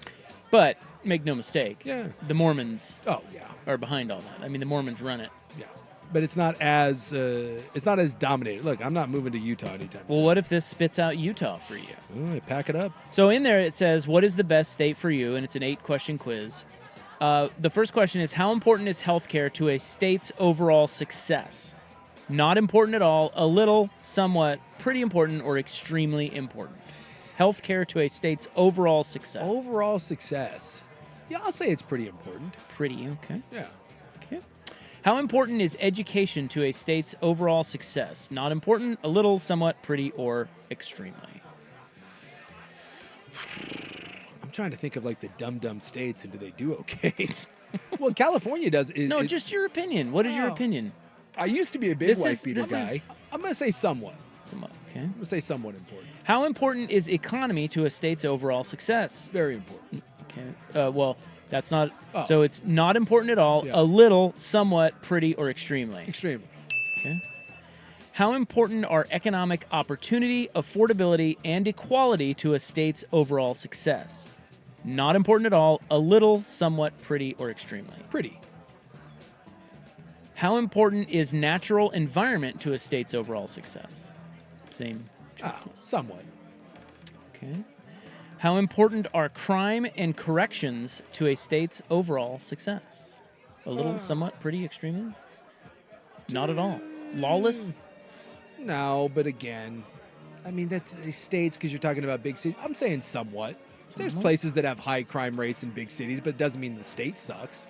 How important is infrastructure to a state's overall success? Not a little, somewhat, pretty, or extremely? Pretty important. Okay. And finally, how important is fiscal stability to a state's overall success? Very important. Well, again, very is Yeah, not. yeah, the top one. Extremely? Extremely. Okay. And here we go. I'm ready to push the button. So we got. And see what state it spits out for you. Here on The Fan. I can tell you right now, this. What's it got? Idaho? Utah. Yeah! All right! That's fantastic. Thank you. So you go to Utah and I'll go to Idaho and we'll be racist together. Already been there, baby. 5 years. Let's go. Salt Lake. Oh, yeah. They signed that Brown guy, and then I went right past it. Buck, would you like to take this? Sure. See, the thing about this thing, though, it's a little skewy here because, like, feels like once you answer one way, then it just cuts off a bunch of the others. Like, you take a street, like, I love New Orleans. Like, if I could live in a city, I'm a big New Orleans guy, but Louisiana in general is poor. It has poor health care. And so, obviously, that stuff's going to be important. And so it's going to eliminate a lot of those states. Like, no one's going to say, none of that crap matters. So any state that's in the South, basically, is going to be eliminated right off the top. I'm guessing that if you answer even in a halfway reasonable way, you're only getting a handful of states that are going to be picked. Arkansas, or maybe not Arkansas, but like Mississippi and Louisiana aren't coming up on a lot of these. Well, you don't get to take it, Buck, because it's now... You've used your quota? Yeah. It's telling me I have to share my email to continue reading. Yeah, that's right. For free? Nope. What? Out. I will not be doing that. Well, Idaho, Utah, I'm assuming Buck would have ended up in maybe Florida then. Wyoming, perhaps. What do you think Buck would... Arizona. I feel like Buck... Well, I Texas. think all of us are going to answer in a somewhat I mean, all of those things are fairly important things. Yeah, that's true. But I think it matters whether you put pretty important or like, what was it, extremely versus, you know. I just always think if you've got a state that's well funded and they got their S together and they and you know, and there's financial opportunities there, I think everything else you can kind of figure out as it goes. Someone said, bad news drop, I don't think they allow Subarus in Idaho. No, I don't think so. But do they allow Subarus with a Let's Go Brandon bumper sticker on them? I wonder if you'd have to have like some sort of city council meeting about that. They call me in. Like, we see a Let's Go Brandon sticker. We're proud of you for that. But Hey, the Nazi Power Hour. Where do what I is find this? What is this Subaru? I don't really like this Subaru. I want to look up number of Subaru versus number of Ford dealers in the great state of Idaho. I know. I'll look this up. For the first time in 12 years, Netflix is making over its home screen. Thank God. I don't know if you guys feel this, but is it hard to find things on Netflix to you? No. No. I don't think so. I mean, it's not the best interface of all the streaming platforms, but I don't know. It's not horrible. What do you think is the best interface? You know, the interface that I don't like to use is I don't like Hulu's. I think Apple's is pretty good. Hulu's is bad. That pisses me off. Yeah. Apple's is the best one. Apple's is good. And HBO or Max is really good. Max is solid, and then I don't really like if you count Amazon's. YouTube TV's pretty good too. Amazon's is kind of wonky. I would go Agreed. Apple, HBO, flip a coin. I think they're both really good. And then I'd say Netflix. I don't mind Netflix's. And then I think Amazon and Hulu are both. They're the ones that actively piss me off. Well, Netflix, this will begin to roll out May 19th. And they say there's a lot to get excited about. Really? Simpler navigation, shortcuts to search, shows, movies, games, and My Netflix are now located at the top of your screen and always visible. That's nice. Have you ever searched on Netflix? Yeah. Because you got to go to the side. Yeah, you go to the side. Responsive recommendations. Find what you want when you want it. Now, as you watch, explore, and engage with titles, you'll get fresh rows of recommendations served up in real time. Your homepage will respond to your viewing and browsing history so you can quickly find something that suits your mood in the moment. That's good because I think that algorithm it's not always right, but it gives you enough stuff that anything that you would like is probably going to be in there if it knows you well enough. Yeah. Does that make sense? Yeah. So that's a good change. I'll say this, and maybe this is why the Netflix one doesn't bother me. I'm only on Netflix, and if it's not in like the top 10, trending today or what I've watched before, I really don't go hunting for anything on Netflix. Well, I think that's the whole point of this, is that they want me to hunt on seeing more stuff. Yeah. But I think a lot of people default to what you do. That's I do me. the same thing. If it doesn't have the top 10 on it, I'm not looking for it, and that's a problem with their interface. Like that's the problem right there. Yeah. You there's 2 rows. We're actually 3, right? Continue watching, top 10, or recommendations. Because you watch this, yes, I will never get beyond those. And because you watch this, that is very, very rare. And the feature, when they put them on the top, and you can watch the little vignettes. Easiest way. That'll get me. That's what got me into the 4 seasons. I'm intrigued. And I wouldn't necessarily say they needed a refresh, but if you want me to spend more time and find different programs, you should do a better job. You also have a My Netflix hub where they say, consider this your personal oasis to keep track of all the stuff that matters to you, where you left off on that show, what you plan to watch next, and more. Check back to find out what's in your continue watching my list and remind me, which is good. And then they say detailed information about each title. Having a hard time choosing between this show or that movie? With the new interface, you can discover what makes each title worth the watch before you commit to pressing play. That is way better because as I'm scrolling, a lot of times I see the title and I have no idea what it is. A little quick synopsis would go a long way to getting me to click through. Well, you have to, it's too many clicks to get through to the big synopsis. Yes. Because you got to go all the way to the show page. Yep. And then it's like, well. Now I'm out. Yeah. But yeah, if I scrolled over the top of something and you gave me a little 30-second trailer or a synopsis, that would be nice. It's coming, guys. All right. Isn't that hot? I just don't. New Netflix interface, May 19th. I miss the days of scrolling. I don't scroll anymore. Well, you should get YouTube TV. You can scroll. No, I don't scroll. It's appointment. I have appointment viewing only. My scrolling days are done. Well, I think that's most people now. One band, an old band, famous band, is hanging them up. That's next on The Fan. What?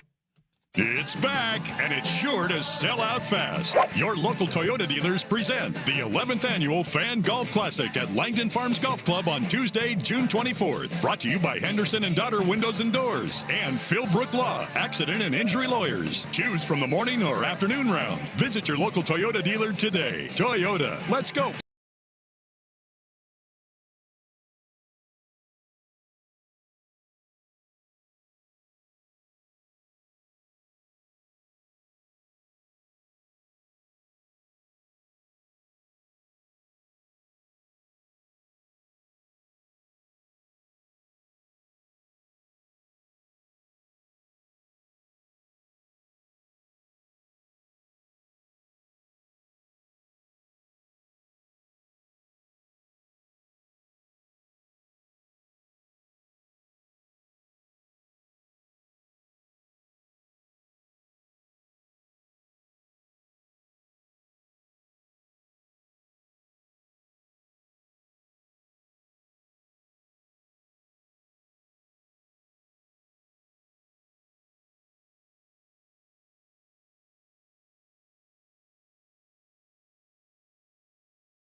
Utah. You know what 3 is? Because Idaho. Idaho.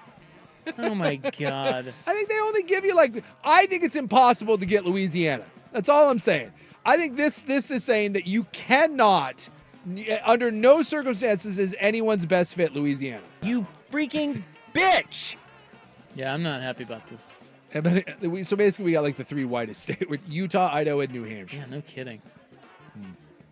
A lot of people saying Sacred Heart has diarrhea. Yeah, exactly. Paid for by the Utah Board of Tourism. Yeah. I'm moving more into the whites. I figured that the Mormons are indefinitely behind this quiz.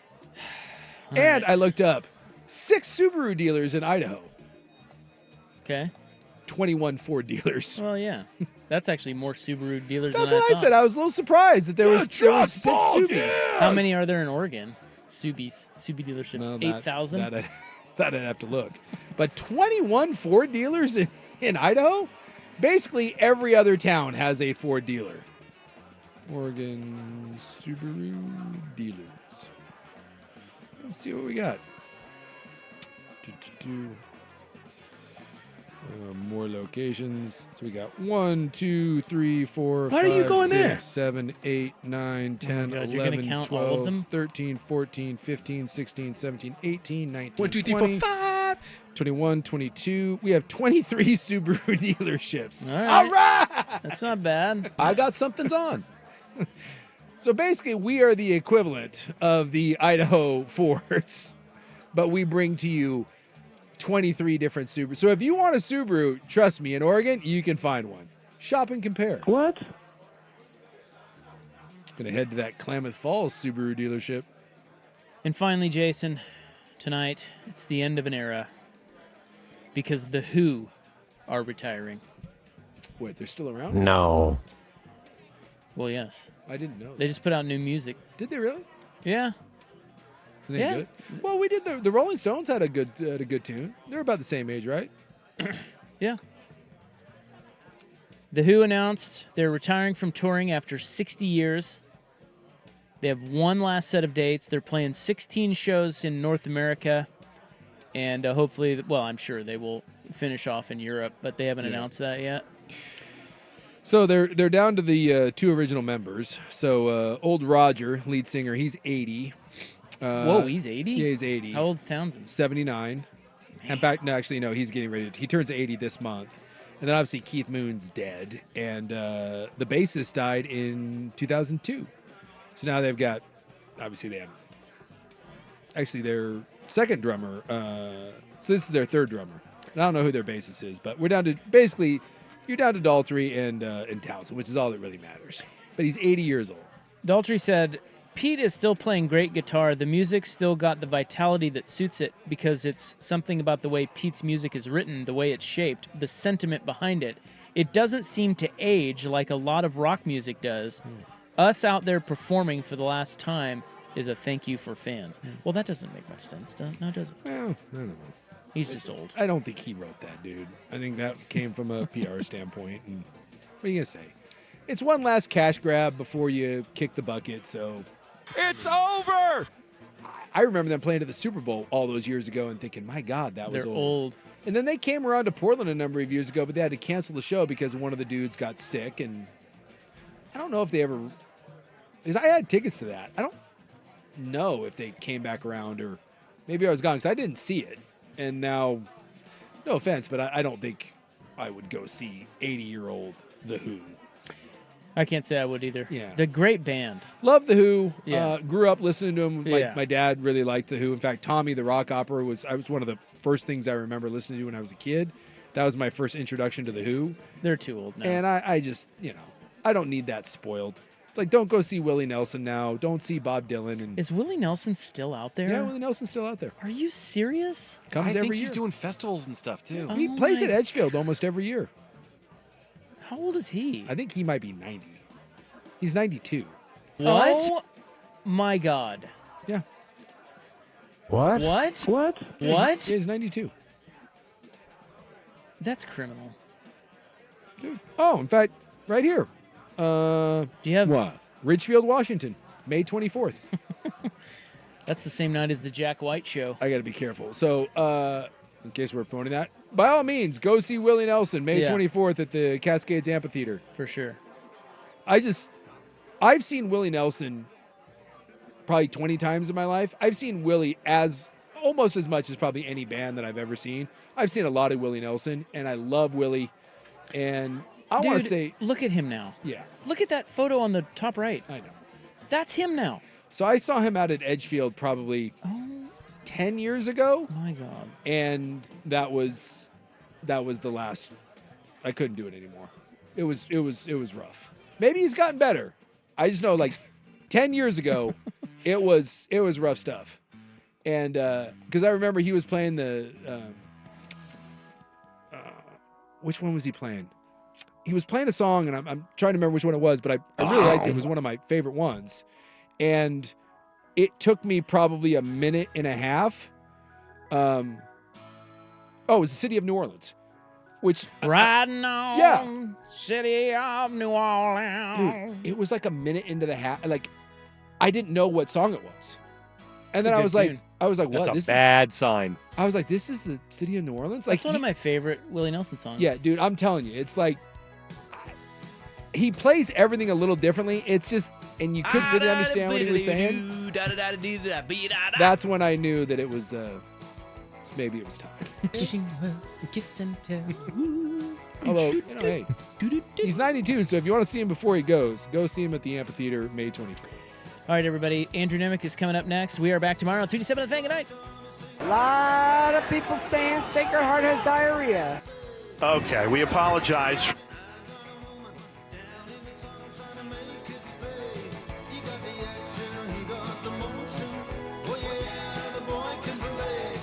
And saw that too.